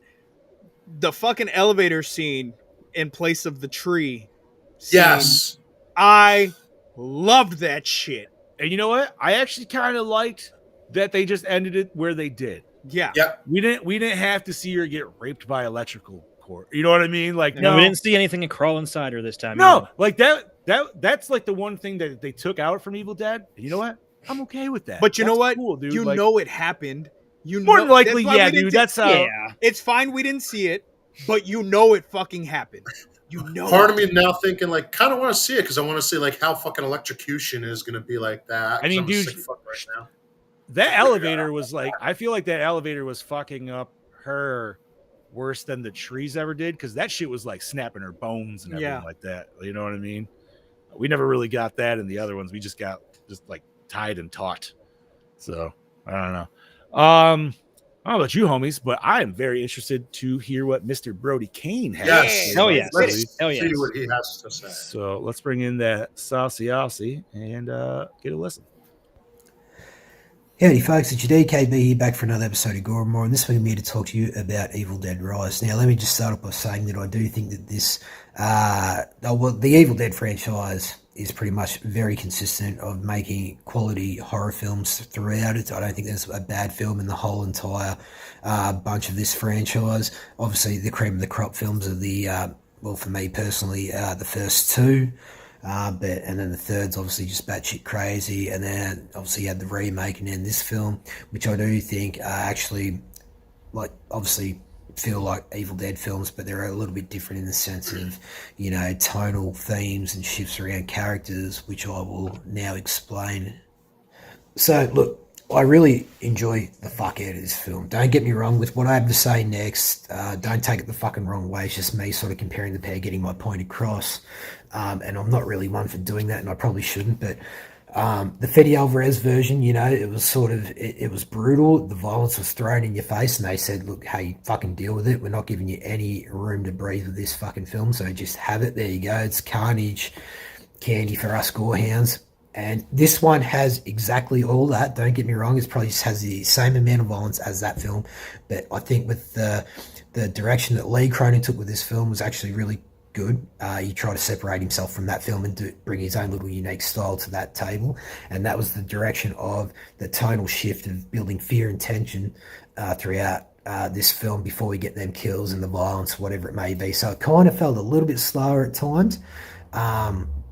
And it wasn't really directly thrown in our face like that previous Fede Alvarez film. But I love this film for what it is. And also with the cinematography, fantastic. It looks fucking great. I don't have any problems with it. I just will throw out there that this film felt a little bit more polished throughout the filmmaking.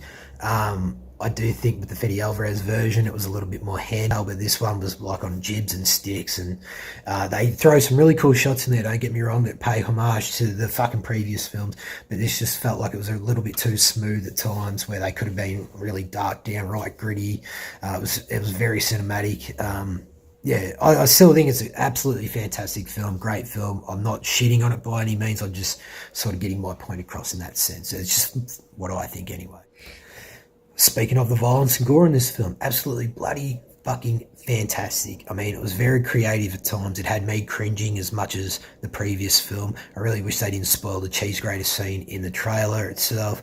But hey, with what we got in this film, I thought it was absolutely done perfectly. And to introduce a young family of kids being taken over by demonic presence, that is fucking sinister. That is very, very sinister. And it adds more character, build and tension and, development to these family. Like, you really want this family to survive, and then when you see the kids get taken over, it's like shit we haven't seen before in this franchise. So to see, no one is fucking safe at all, it definitely is interesting to see unfold on screen by being incredibly disturbing and seeing a little girl eating glass and see it poke through her fucking neck.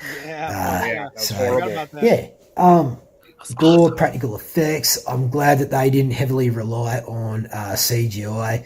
They definitely kept it in the realm and of proper Evil Dead tradition, and that's what I also love about this fucking film. I would love to know who else tried out for the part of the mother, Alyssa Sutherland's character.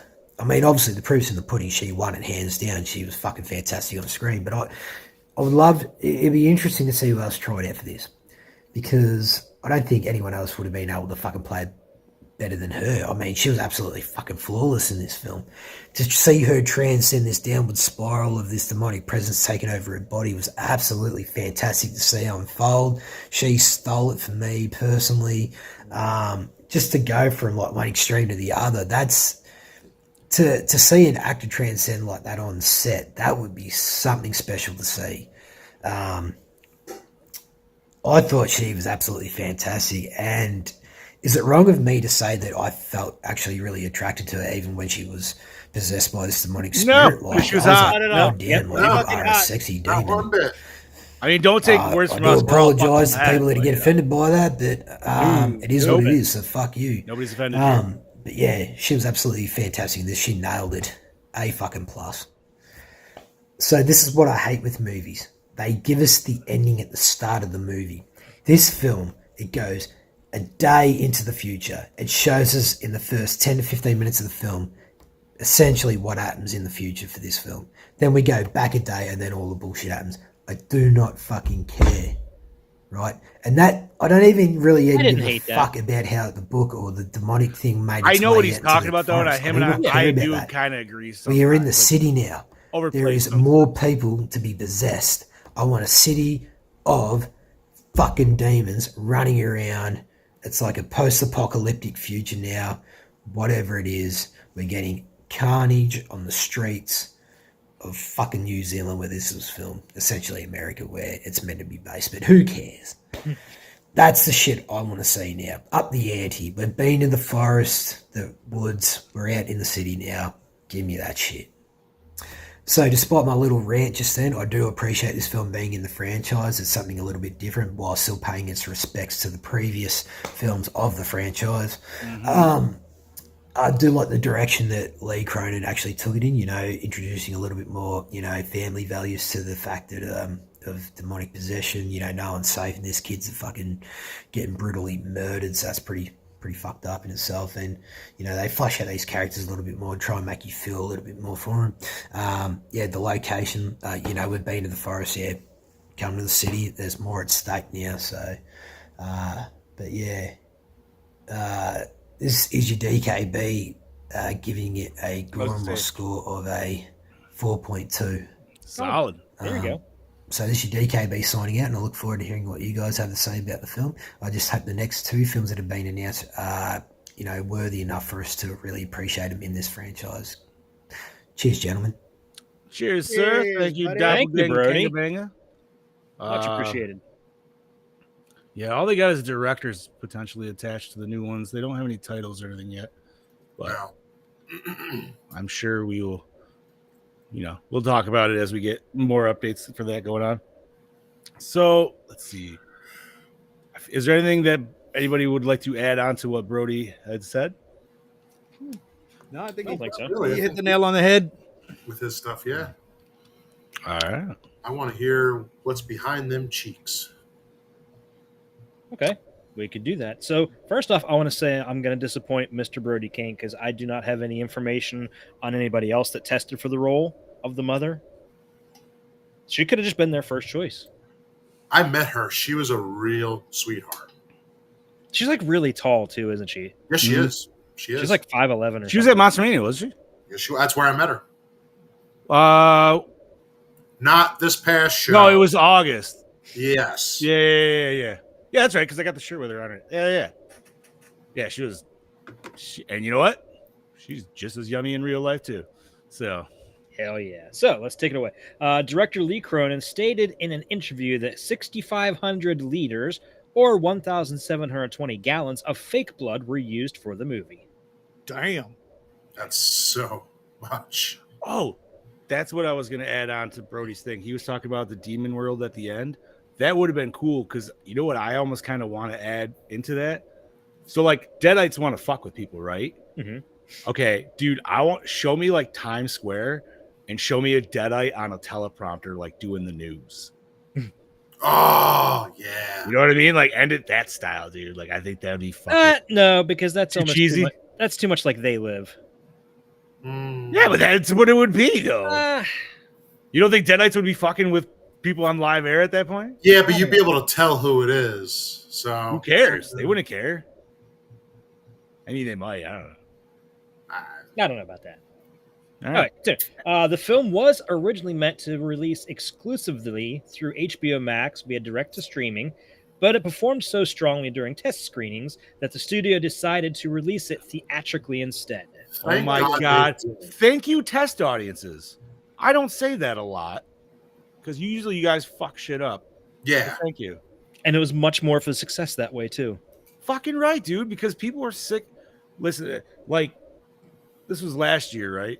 2023. Yeah. So, like, dude, COVID and all that shit, it's well past that point. You know what I mean? Like, everybody is. And dude, like, 2022 had some solid horror in fucking theaters as well. So, like, people are just hungry for that shit, man. And we'll all eat it up, obviously. Clearly. You know what I mean? They fucking made bank. Yes, they did.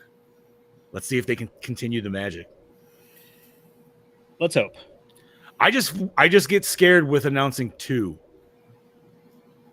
And aren't they both like relatively unknown directors too? I can get back to you on that because I have an article already up. So Okay. Go ahead. The pizza place is called Henrietta's, a reference to Henrietta Noby, the demon in the basement in Evil Dead 2. Nice. Fuck yeah, dude. There was a t-shirt company, Ruckus Tees, man. They were actually he was the first one to make those tees, dude, as soon as that movie came out. Nice. It was like the second or third day he saw it, and he was like, print that. Smart man. Continuing on, inside the cabin in the prologue of the film is a ticking clock on the wall. It's the exact same clock as the one Cheryl is drawing in the original Evil Dead. Oh. Love it. I like how we got not only the mom, but the girl in the beginning sitting like Cheryl. Mm-hmm.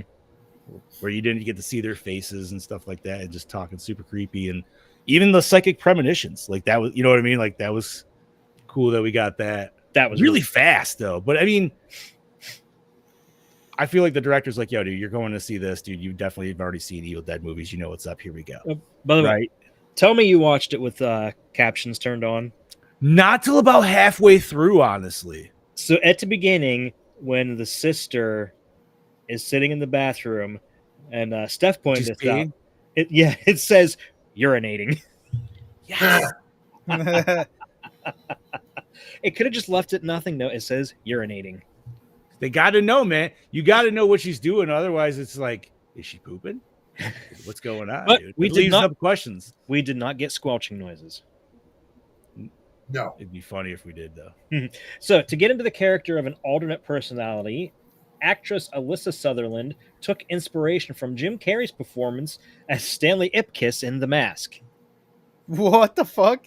Yeah, What? Okay. an interesting Reference. template to use. I mean, The Mask could have been easily a horror movie, It was supposed Yeah, I to think be. depending on how comic you want is. to frame it. No, The yeah, comic yeah. is was- way it was- more violent. It was supposed to be a horror movie. But like, I don't care, dude. I love The Mask. So I it's like, literally, I'm glad we got what we got. Don't get I me saw wrong. some shit on TikTok or something. I don't remember where it said that the original script for The Mask, it was a fucking straight up horror movie because they were talking about the muffler scene and that scene was still supposed to take place, but that the dude Yeah, was because gonna he get, shoves like- it up their ass and stuff. And this was before Jim Carrey was ever tied to the film or anything like that. Like it was supposed to be a straight up fucking horror flick. Which best part of that whole scene was in there the fucking Ghostbusters fucking firehouse. Yes. Hell yeah! All right, Chad. Kaylee! The film was Okay. actually shot in chronological order. Interesting. That That's does cool. not happen a lot. Mm-mm. No.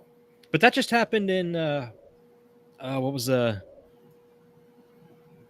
last week? No. Dude, I feel like if I was a director, that's how I would have to shoot. Yeah, that's how I. You know what I mean? I couldn't. I'd be hop like, I around. can't jump around and shit. I know there was Although- another one that we just talked about recently. The only way that would work though is like if you have returning set pieces, so you need to get everything done on that set piece. So I get that, but I don't know.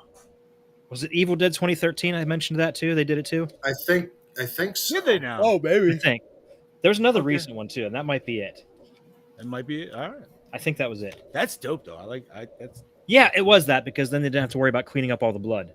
For Yes. see, and that makes more sense. Like if Oh, it your was- shit's it supposed was to be Evil Dead. periodically getting more fucked up, you know what I mean? Like, Yeah, no, leave it, dude. it was 2013. Now that you said that about the blood, I remember. yes, Nice. The film opens with the sound of a fly. This is the exact same sound used throughout different entries dating all the way back to the original and has become a tradition to appear at least once. With a fly. Right on. On the Extra Vision podcast, director Lee Cronin revealed that all the characters were named after actors that had previously appeared in the Evil Dead films. Oh, shit. really? That's cool. That is cool. Huh. So, the two new Evil Dead movies, one dude's name is Francis Galuppi, and he's supposedly directed The Last Stop in Yuma County. I have not seen that. Never heard of that one. So he's going to do that. And then the other one, and I apologize right now, but his is Sebastian Vencic. And he just recently did that new Infested movie. Oh, Oh, So, I still have to watch that. It's on Shudder. yeah, me Brody, too. Brody said Same. it. Brody said it was good. So, yeah, take it. I guess we'll have to give that a watch just to see maybe like what level we could potentially expect. Yeah. Continuing on, brings The Evil Dead back to New Line Cinema, who distributed the original film's theatrical release in 1983. Hell yeah, dude. Also, did you notice the beginning, the Warner Brothers logo, the way it transitions into the New Line Yes. logo? Yes. This was the last movie to do that before they split. Who owns New Line now? It's independent again. Are you serious? Yeah. That's, Dude, I want them to pick up Friday 13th. They still have Friday the 13th. That's what's complicating things. Don't fucking lose it. I want them to keep it almost. Yeah, Oh, New Line no still has it, and that's why they can't do anything with it yet. Cause like, man, I don't know. That whole that's 24 shit, dude. Like, I know everybody was bummed when the series was like, quote unquote, canceled last week or whatever. But I'm not gonna That's- lie, I was kind of like, good. I got Same. something for nerd news about that. yeah, I know exactly what he said. But that's so great that it's back to independent and they still have it. That is cool. Is it Yeah. great though? I We'll talk about it mean, in nerd news. I'm going to say from a nostalgia standpoint, yes. From a modern standpoint, that'll Hey, man. depend in the next. Independent New Line is how we got fucking Teenage Mutant Ninja Turtles back in '89. So Scoobs, I'm gonna start calling you Mac Why? Oh, because you look like you're dry shaving like Mac in the middle of the jungle of Predator. All right, continue. If you look at Ellie's arms, they are wrapped in tattoos of vines. This is a nod to Cheryl from The Evil Dead, Bobby Joe from Evil Dead 2, and Mia from Evil Dead 2013, who were all attacked and bound by vines. I did not notice that, but that is cool. Nice. I wonder how many times they had to draw on those fake tattoos on her, or were they just like, they probably had like a. They probably used you know what I henna or mean, like something. that wet. Oh, that's true. They probably did. Like, if they know you're gonna film periodically, be like, yo, dude, you're just gonna rock these henna tattoos for like, Yeah, because it's gonna a last. month. Yeah. Yeah. Dude, that shit actually lasts pretty solid, man. We got one for my daughter that was like $10. That shit lasted like almost 2 months. I was like, damn, Damn. that was like the best $10. You know what I mean? Like, holy Worth shit. It is the only Evil Dead film not to feature the 73 Oldsmobile Delta 88 Royale vehicle. That's actually technically not true because 2013, I believe, it was 74 Olds. But You you know know, what, man? Maybe it- that's the new But, tradition. Now but we're the differences are so minor. Most people Yeah, aren't going to notice. but they still could have thrown it in that fucking parking garage. oh, easily. Yeah. But it maybe didn't need to be. maybe that's the new tradition is we're gonna start getting like family trucksters, dude. Like, I'm down with it. I'm totally down for it. On the show Extra Vision, director Lee Cronin shared that the name of the building the movie takes place in is the Monde, and it is an anagram of demon. Oh, I was wondering if the vines on the front of it were gonna come into play, but obviously Dude, we got that the would've been elevator sick. scene. Obviously we got the elevator scene, but I was just, I don't know, because like obviously when they first show that building, like, dude, that thing is like half covered in vines and shit on the front. It's like, Okay, I can skip this part because we already touched on that about the in the beginning where the drone. where in the beginning where Jessica is possessed and she starts reading off like Cheryl did. Oh yeah, the psychic stuff. Yep. Lily Sullivan based Beth's accent on Mila Jovovich. Bro, wait, is that which one? Sorry, say that Beth, again? the sister, based her accent on Mila Jovovich. Okay, so I thought I was fucking going nuts for a minute, but there is like 2 lines that she says where she sounds exactly like her from fucking Resident Evil. And I was just like, I was just like, wait a minute, that's not Mila Jovovich. I was like, what the fuck, dude? Like, I'm so glad you said that, dude, because I thought I was going nuts because I heard it both times I've watched it, dude. And I'm just like, man, she really sounds like her in fucking like Alice in Resident Evil for some reason in some spots. I wonder if that's what it was. She just like marathon the fuck out of Resident Evil, bro. There is a couple spots where you can hear the different actresses' natural New Zealand accents poking through, especially the little girl. Yeah, that makes sense. I don't care, man. I still think they all did a solid job. Okay, continue on. The sound of Ellie biting out a man's eyeball in the hallway is actually an audio recording of Bruce Campbell furiously biting into an apple. Wasn't Fuck that yeah. also used in like Evil Dead 2 or one of those movies or something? That was the same sound effect, or am I thinking It could have something been. else? You might be thinking, but Dude, I thought that was always kind of weird because, like, man, it didn't look like she really got that deep of a bite, but man, she took that whole fucking eye. Well, Then some. I mean, guarantee you that tongue of hers was able to snake But in there. But I'm glad that's not what killed him, though, because I thought that I was gonna say that was kind of lame. I'm like, yeah, but then survive. she spits the eyeball into that one kid's mouth, and he fucking chokes on it and dies. I thought that was pretty fucking lame. That is lame, but at the same time, you totally see that happening. Yeah, but the other dude, at least with the socket, like he goes up and then gets his fucking throat ripped out. So it's like, which was pretty fucking sweet. Fuck yeah, it was, dude, because that was like one of those like simultaneous like perfect shots, dude. It was just like all one solid take. Anyways, Chad. Okay, I love this stuff we've already touched on. This mentions about the time traveling Ash. This mentions an homage to previous Evil Dead. Ellie's possessed in an elevator that restrains her. Blah, blah, blah. We knew about that. Beth saying, "Come get some of the demon creature" while holding a chainsaw is an homage to Ash saying the same line while holding a shotgun in the S-Mart ending of Army of Darkness. Hell yeah. Yeah, I didn't notice that the first time for whatever reason, but this time I was... Yeah, I don't know why I just did it, but for this time around, I was just like, oh yeah, that's definitely... like I said earlier, I don't usually watch that ending. I always watch the director's cut ending. The apocalypse ending. Yeah, he's just lost in time. So like I always kind of almost forget about the whole S-Mart ending, which is that's its own thing. Anyways, Director Lee Cronin confirmed online that the cat seen and heard in the vents of the apartment complex does in fact survive the events of the film.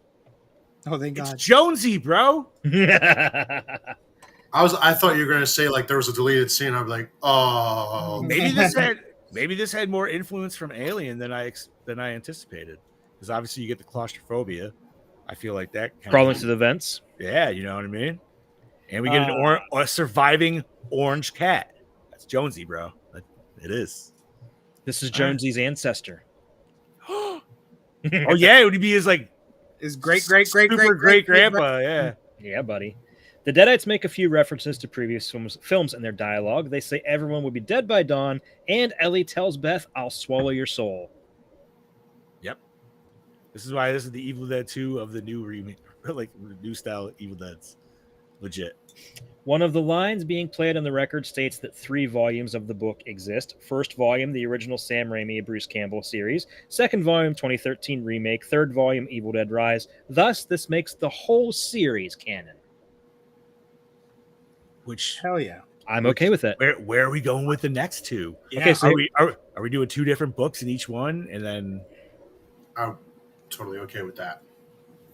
What if we go back to the 2013 book, and then the last film ties all of the books in together? I was thinking that earlier today. So like the original idea for the sequels to 2013. Yep, I'm fine with that. I like it. The main 3 Deadites of the film all have different eye colors. Ellie, Ellie has glowing silver eyes, Bridget has golden yellow, and Danny has pupilless white eyes. Whilst Ellie's eye color is unique to her Deadite, Bridget's is a reference to the 2013 remake and their Deadites, which all had yellow eyes, whilst Danny is a reference to the original Deadites, who all had white eyes. Ooh, Love it. That's fucking dope. So it's deep. Headcanon says that Ellie's glowing silver eyes are unique to this book. Bridget's yellow ones are unique to the other book, and the white one is classic Deadite. So then, this book can pull in all Deadites. Yeah, that's what I was. That worked. That's a pretty good explanation. I would love it. So is this like almost the strongest out of all 3 books? I wonder. It might be, bro. I hope this canon goes real fucking like not too crazy, but you know what I mean, like crazy deep to where we get some awesome shit. What if the Even final more. film is Army of Darkness? Army of Darkness 2, and they're gonna do what they said they were gonna do with the 2013. And Dude, then that would be the last fucking film is the film where fucking Ash sacrifices himself to put everything right. End of the fucking saga. Would love to see them have to find all the books to get them into one Dude, place. and what if they brought in everybody even from like Ash versus Yes. Evil Dead? Yes. That would be nice. Give me some Pedro on the big screen. Dude, that's goddammit. what I'm saying, I man. fucking love him so much. I'll tat And- it up and shit like and that because Kelly, obviously too. we gotta go. I love Kelly. I love her And voice. dude, I love her voice. And what fucking Xena. yeah, Lucy Lawless. Yeah. I mean, like I said, I have not watched season 3. I don't know necessarily what happens if anybody gets completely off in that gang, but dude, give me it. I'm down. Give us the end game of fucking the Evil Dead. Fucking dude, wow. All right, so let's wrap this up.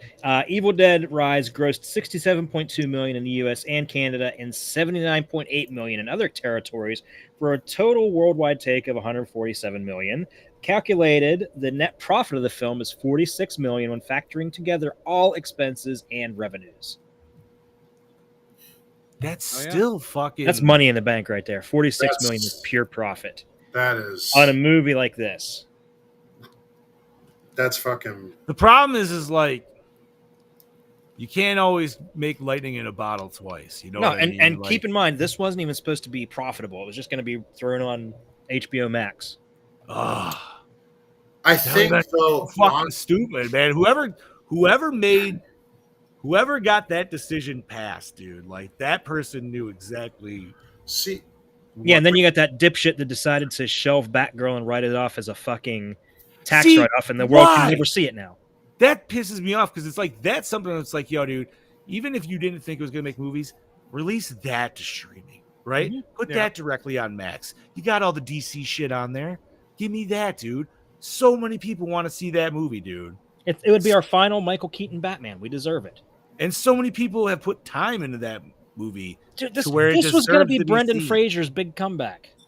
Thank you. and you know something in terms of this franchise, I think the reason why pretty much there's not one bad movie. Think of how many years between each movie passed. There was, even when they started, there was time and effort put into every single one of these. There was never, we did this, okay, we need another one next year. No, it's like, we did this. Okay, we're going to try different ideas that may work. This didn't work. We didn't get past the writing process. It's like the golden idea has to like happen. Well, that's what makes me nervous about the idea that 2 have been announced side by side. Dude, in all honesty, we were lucky to get Evil Dead 2013 because when Army of Darkness came out, that fucking bombed. Well, It that's, did not yeah. do well yeah, it didn't. because they didn't That's- market it properly. They didn't know what the hell to market it as. And that was a That's what- big studio too. Yes. Well, what do you market it as though? Because Yeah, I was you gonna can't say, market it as how a do you horror do film. that? It's a fucking complete fantasy First of film all- that's completely different from its prequels. First of all, that's the movie that I got my dad into that series. I went reverse order because he was like, "Oh, this movie's freaking hilarious." It's just like Three Stooges. I'm like, "Yeah, the other ones aren't as like to this level." See, I saw But- 2, 1, then Army. Yes. I saw Army, then 2, then 1. Because I saw 2 I in saw like Army 89 1 or then something. 2. I saw 2, then Evil Dead was on the movie channel hosted by Joe Bob Briggs, so I watched that, and then I think the next year shit. Army of Darkness came out. Joe Bob dude. Briggs popped your cherry for that because he popped my cherry for Army of Darkness. That's how I Nice. first fucking Nice. saw Oh, it. dude, it was fucking great watching his intro to the original Evil Dead. So Brody's comment, the film could tie in the ending. With you the know, director's well, ending, that's how Ash versus Evil Dead ends. He wakes up in a post-apocalyptic world after defeating the main Kandarian demon. So, but it's not over yet because there's still shit popping off. So when he wakes up, the world's already fucked. So it doesn't Yeah, even dude, have to and then involve the end of think Army like of Darkness. our femme fatales could be like super grizzled and fucking doing their own thing by that point. You know what I mean? Yeah. They're full Dude, squad. fucking Beth's baby could be like the head of the resistance. She could be their fucking John Connor. I would almost want Yeah. to be like the niece at that point. You know what I mean? Like just because like It's the niece, and then a time portal opens up, and they go back, and she gets to see her auntie, or even if it's the baby, because let's say the fucking what if the baby's the main baddie? So the and- baby is Cable. Yeah. Oh, you're not baddie. Well, no, okay. I'm saying, well, it could go different ways. The baby could be Cable, or the baby could be the main baddie, and the niece has to fight its cousin. Okay, we need to wrap this up. We're Yeah, already at an yeah. hour 45. Go ahead. Yeah, let's Chad, rush ready? through this shit. Let's both. I'm done. I'm done. Oh, you're done? All right, Yeah. cool. Well, thank you for that. My Yes. pleasure. I know we discussed a lot prior to that, but sometimes that happens. I said this was going to be a very talkative episode. I wasn't know, lying. and Yes. I'm glad it was. Same. No, man, I'm glad I enjoyed it as much as I did, and same Yeah, to you I too. like You know I what said, I mean? Like, I enjoyed the hell out of it. More I the feel second like time. Scoobs' view of like when we're done talking about it, it might be a little different. Maybe not, because maybe like you said, you were bored still during the watch. But I still love the So- movie, though. You know what I Right. mean? Like, Yeah. just because I was bored during the watch doesn't mean I don't like the movie. I still think though you answered your own question of because you watched it not too long Yeah. ago. Yeah. So. All right, boys, what format did we watch this on? Max. Max. Uh, I have the digital from the. Oh, nice. 4K. 4K Blu-ray. Oh shit. So you have the digital 4K and you didn't notice the thing that Scoob was I on? didn't Okay. notice. Okay. Cool. So yeah, maybe it's your copy, buddy. Douche of the film. Little brother. Fucking the brother. little dude. Danny, Yeah. right? Yeah. Danny. Yeah. Sorry, homie. That was totally your fault. Favorite kill. Ooh. Oh. Ooh. The neighbor getting his throat ripped out right there at the. That was Peephole. solid. Did like that. I'm gonna say the little kid getting his arms ripped off and then thrown. I'm going with the daughter. I was gonna what's say her the name? daughter too. But I'm only going. See, I don't know if this would count. It's kind of like her first kill, but I'm going with the doll on the stake, dude. Because we got the pay. That's we a got good the one. payoff Yeah. with that. Stephanie. Yeah, we got the payoff with that, and she killed her in that weird like ghost form. Yeah. Like she was in the. I don't know. Like it was cool fucking. Or no, that was before that. She was just right through the fucking mouth. Yeah, It was Right, before. Yeah. It was before that. I agree. But no, I'm still going with that just because that was a solid payoff. Same. Not that all the other kills were fucking pretty solid themselves. All right, best scene. That's hard. That's easy for me. That was when the daughter got turned.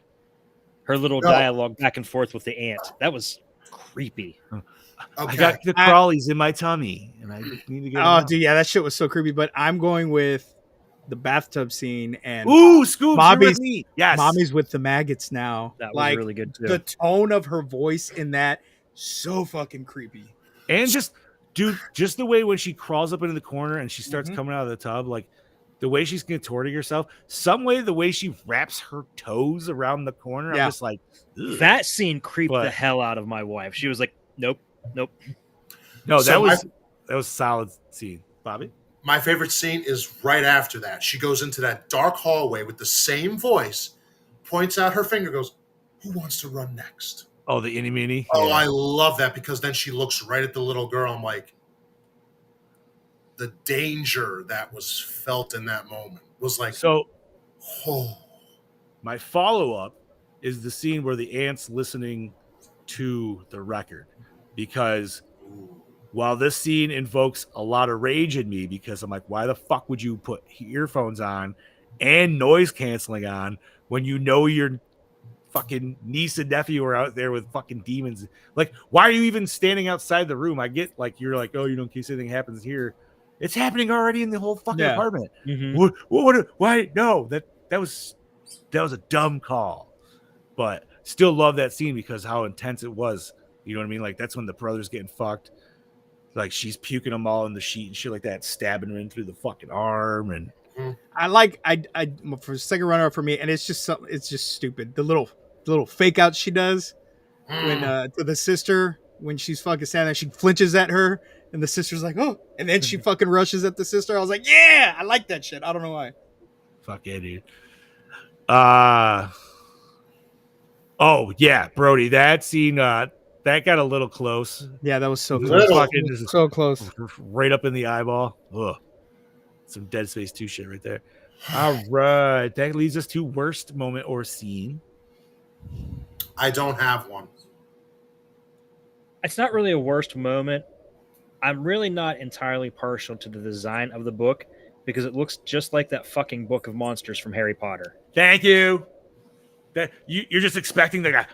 Yeah, exactly. And that cheesy effect with the little bits of paper flying out.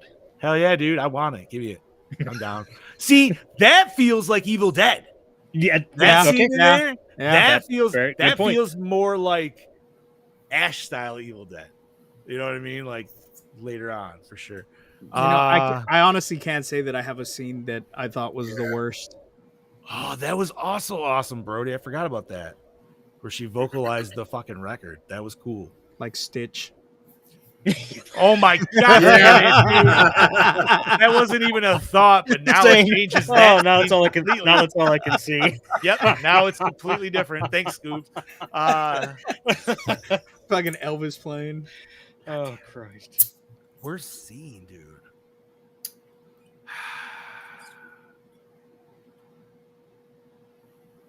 I don't know.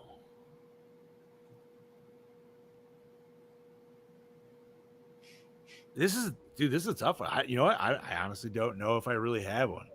No, there was nothing that I actually hated in the scene.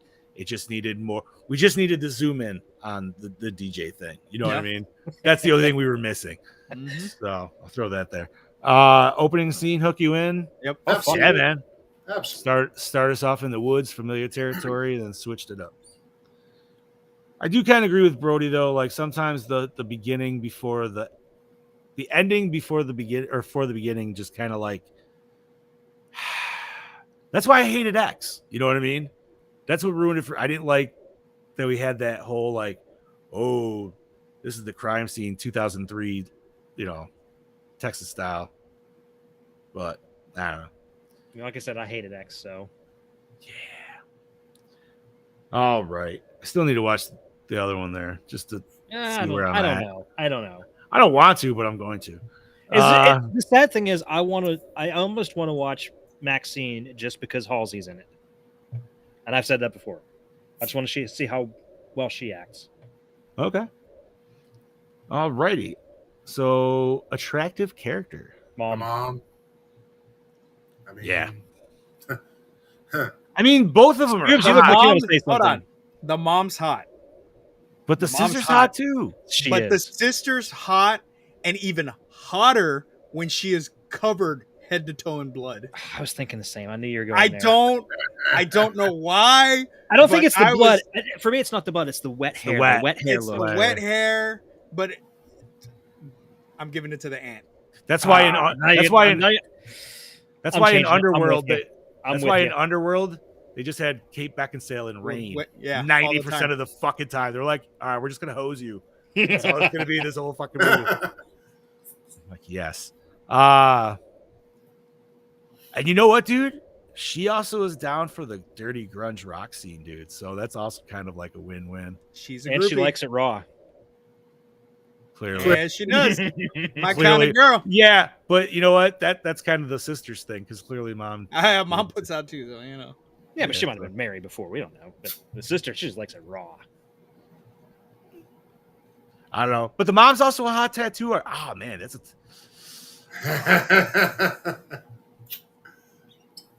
Okay, let's look the at hot this way. audio tech or the hot tattoo. Okay, let's go. Possessed mom or wet sister? Well, possessed mom is also kind of wet from the fucking tub and shit. That's why she looks hot in that scene. Wet hair once again. It's damn it, dude. I don't fucking know. Fucking Brody. The blood must have been warm because we didn't get any nipple fats. God. Man, the blood is warm. You know what? So. I'm going mama. That's fine.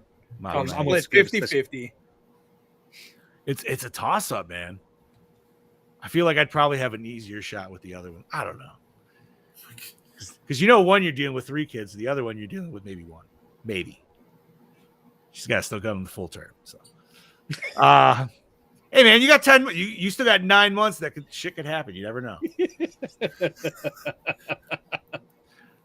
I'm just throwing that out there. I don't know how you guys feel, and I'm gonna get shot probably, but like that's like when pregnant moms want to get like congratulated for Mother's Day. It's like, no, you're not a mom yet. You haven't done it. You gotta. You haven't been a You're not. You have to birth that child in order to become a mother. Like, True. Sorry, I know that's like hurts some people, but I agree 100%. Dude, somebody shared something about Mother's Day when it was Mother's Day, and it said, happy moms to be, moms who almost were, blah blah blah, and it said fur baby moms. I'm like, no, no, Nope, fur I baby wanna count moms that do one. Nope. not. They count. don't get a Mother's Day. Nope. It's not the same. Nope. All right. Fuck no, dude. Your cat might meow back, but they don't talk back like a child does. Yeah. You can kick the cat. You can't really kick the kid. Yeah, when you've done, I mean, you can, but when you've gotta done get a a little screaming toddler, then we can talk. for real. All right, so let's get back to this shit. We did attractive character. So score set the mood. I'm gonna say fuck Yeah, dude. fuck It's yeah, Oh, dude. yes, it did. Yeah. Absolutely. Not even a question. solid Evil Dead. I don't even think. There was a song, but I don't know what it was because wasn't she listening to the radio in the beginning? The mom when she was doing the tattoo thing. She I was. feel like there was music playing. There was music playing too when the sister was peeing on the stick. Oh, But yeah, I'm gonna give it to the creepy lullaby that Mom was singing. Yeah, that was hard. Oh God. All right, I dig it. I'll jump on that bandwagon. Favorite character? The little girl, the youngest daughter. She was awesome. I'm gonna go with the aunt. I'm going the old grizzly guy with the fucking shotgun ready in prime, dude. Only because when he was doing the prey scene, he was like, all right, let me just switch my cigarette here. Hold on. Scubas? I'm gonna go the mom. Mom? Solid. Mom. All right. That would lead us to, was it scary? And you know what? Yeah. I'm saying it kind of is, dude. It I'll was. say Fuck Yeah, it was. definitely. I feel like, even though, well, I don't know, we still got the chewing on glass. Because I was like, nothing somehow still compares to 2013, the girl Mia cutting her tongue, or the other girl fucking like for some Cutting reason her face carving off. her face. Yeah. And then that is the dude slips on her ripped off cheek and bangs his head off the toilet. just, yeah, but that dude deserved everything he got in that movie. He did. So fuck it. Yeah. Boy, did he get fucked up. See, at least like the younger dude in this, like, yeah, he got fucked, but like he didn't get ragged like that dude did. You know what I mean? Well, He got- Brody just recited the best line of the movie. That's my gun, you thieving cunt. That's right. Also, why that dude gets favorite character. He threw out the cut. All righty, that leads us to, does it hold up today? Will it Yeah, came Yeah. out last- barely a year old. Yeah. Oh, Acting Fucking solid. great. yeah, damn good, A+. yeah. A+. Cinematography, I think we said a lot about cinematography today, mhm. but Dude, yeah. we talked about the peephole, but one of my favorite shots was right after the mom got possessed, and it just shows like a close up of her hand, and she's holding like a broken piece of mirror or glass. Oh yeah, and yeah. it shows a reflection of what was it, her sister, her daughter in it. Oh, that Yeah, shot the was daughter. awesome. Even that the shot of her at the stove where it was just the super intense side view of her, but the rest of the family staring. Oh yeah, Who was she, dude. When who was she's she fucking making, in by the the way? Was eggs, she making eggs? fucking Yes. eggs. Yeah, Okay, throwing yeah, eggs She's at throwing eggs and, in the fucking pan. and is it just me or was the couple of them like bloody eggs? They look bloody. They Yeah. look gross. Yeah, They're probably, you know what? They were farm fresh. She probably gets farm fresh organic Yep. eggs, dude, for sure. That's just my guess. Not that there's anything wrong with that. All right. And do we like the premise? Yeah, fuck yeah. Give us tons of Evil Dead. Fuck Absolutely. yeah, dude. Yeah, dude, we're finally expanding out of the woods and going. I mean, all the Evil Dead video games and shit, they went into the city and stuff, you know? Yes, they did. Obviously, those were more ridiculous, but remember the one that he had the partner that was voiced by Ted Raimi? Yeah, the And he little was half the Deadite? Deadite midget. Yeah. Yeah. That was like the third Fistful of one, I Boomstick? think. Wait. No, that was the second one. Regeneration. Yes, I Regeneration. didn't play that one. Fistful of Boomstick was my fucking was- favorite one. Fistful I of love Boomstick that. was fun. Did Because you guys play the The original OG one? Yeah, I got it on for PS1. PS1, dude. That Where was it's I like didn't Resident play Evil. hard. Yeah, because it's like I didn't Resident play Evil with those. stationary cam, dude. Dude, and that was shit so is- fucking it's- hard.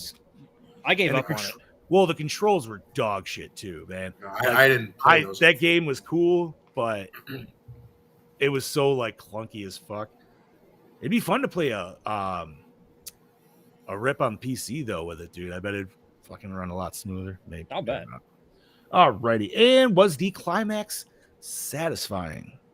Yeah, dude, because you know what? Yeah. We got to fucking we Yeah. up the ante from just a chainsaw action, and we got chainsaw and a fucking tree chipper, dude. So, yes. Yeah. Awesome. And the evil is still out there. So it's Well, yeah, I mean, and then ended, but it's you didn't know if the little girl was gonna actually get fucking taken or not, you know? And so I feel like it was just so That was a solid, fucking like, intense. that was a solid fake ending moment. Yeah. yes, Yeah. it was. That, you know what it was? Once again, there's aliens. You're Yeah. just like, oh, they're getting out of here. No, no, Not no, dude. damn it. Hicks is just like, fuck the little girl. Let's go. No. All right. Well, that's because Hicks knew she had the tracker. I know. I think he secretly was like, whatever, dude. We just need to get the fuck out of here. All right. Dude, I'm going to just say we're probably all going to rewind this. Rewind. Yeah, rewind it. Don't even Yes. need to say it all. Yep. All right, now let's rate this shit. Brody started off with a 4.2. Mr. Amone, what do you got? 5. I will not even question it. 5 out Damn, of 5 so- for me. Solid. Okay. I don't care what anyone says. It is a 5 out of 5. Scuba. I love the movie, but I can't go with a 5. I'm gonna go 4.5. 4.5. Chad Daddy. I think 4.5 is pretty fair. I'm going to agree with Scoobs. 4.5. And I think I'm going to give it, man, I don't know. I liked it a lot more this time around. That's why I'm giving it a 4.5. Yep. But like I said, it's still missing that fucking lock and load action scene for me. That's all it needed was that build scene. That's it. Yeah, you know what? I'm going to give it a 4.7, dude. Ooh. Oh yeah. I liked it a lot, man. It's still solid. And like I said, I Yeah. enjoyed it even more than this time around. It's not a perfect 5 because I would almost probably have to put 2013 there. Oh, yeah. We did put And, 2013 there. Yeah, I was going to say, so I can't go exact that, but that sounds good enough. All right, let's divide this bitch by 5. That would be a 4.6. All Hell right. yeah. Okay. Okay. That's pretty So damn sweet. 4.6 for 2023's Evil Dead Rise. Thank you, Mr. Vasquez, for that pick. Yes. That leads us to Chad Daddy. What are we watching next week? Whose pick is Next it? week on Memorial Day, we will be watching Bobby's pick, High Tension. That'll be fun to go back and revisit. Oh, no It shit. has been well over a decade since I've seen that. I've never seen it. It's I enjoy it. This is It's the a French solid the movie. French film, correct? Yes. Yes. Oh man, dude, I haven't watched this. This came out in 2019, if I'm not, or No. 2009. Yeah. 2009. No. That's 2009? I thought it was older. Hold on. I'm pretty sure it's older. 2003. You Yeah. are correct, Yeah, sir. with 3. Yeah. I probably so you know what? I probably watched this myself in like 05, 06. That's probably right around when I saw it. Because I think it came out, but I think it was a later release, but it was like a Blockbuster exclusive release. Because I remember they went ham when that shit like. Ooh, and it's dropped. everywhere for free. Tubi, Pluto, Roku, Perfect. Amazon, Plex. So this is a movie where I can't. You know what, dude? We can't even talk about it because Don't tell me nothing because I want to see it. Nope. I don't want to. Going blind. I'm not even But- going to watch a trailer. No, honestly, don't. It's 100% go in. Just the only thing I can say is it's that solid good 2003 horror. I know that sounds maybe weird to some people, but there is a little bit out of there. This was that nice grisly shit, and I think because maybe it was a French film, that's why it said a little different. I still remember the beginning scene, dude, like where we first meet the killer. But I can't I wait think to we talk should- about it next week, man. I think we It's should gonna be skip nerd news only because we're at already Yes. 2 hours. So- fun. I 100%. agree. We can save it for next week. Yeah, we've got You know a what? lot. We've I will say- we've got some pretty solid nerd news stuff too that we could talk for a half an hour. Yeah. But we I'm only really going don't to have say the time. one thing. If y'all haven't, go out, enjoy yourself, X-Men 97. Fucking gonna say yeah. Holy Fantastic, shit, dude. that ending. That ending was Dude, those last like 3 episodes was just like, oh my goodness. What in the fuck, bro? And can I just say, I understand it's supposed to be like a canon thing from the OG ones, right? This show is way hornier than the original show, dude. Like, it's definitely written a little bit more for adults this time around. Dude, you There can was- tell that just from the blood alone in this show. there was Well, there not was, only that, but dude, the horniness alone, man. There's just there was there's a lot of horniness. sexual tension between Professor X and Everybody? Magneto. Everybody, bro. First of all, Magneto and Professor Xavier are totally gay lovers, bro. They're just bi. Like, where no- can you there's where can you watch that? Disney bro. Plus. Yeah, No, I don't have Disney Plus. Get it. I pay for enough right now. Do you have Hulu?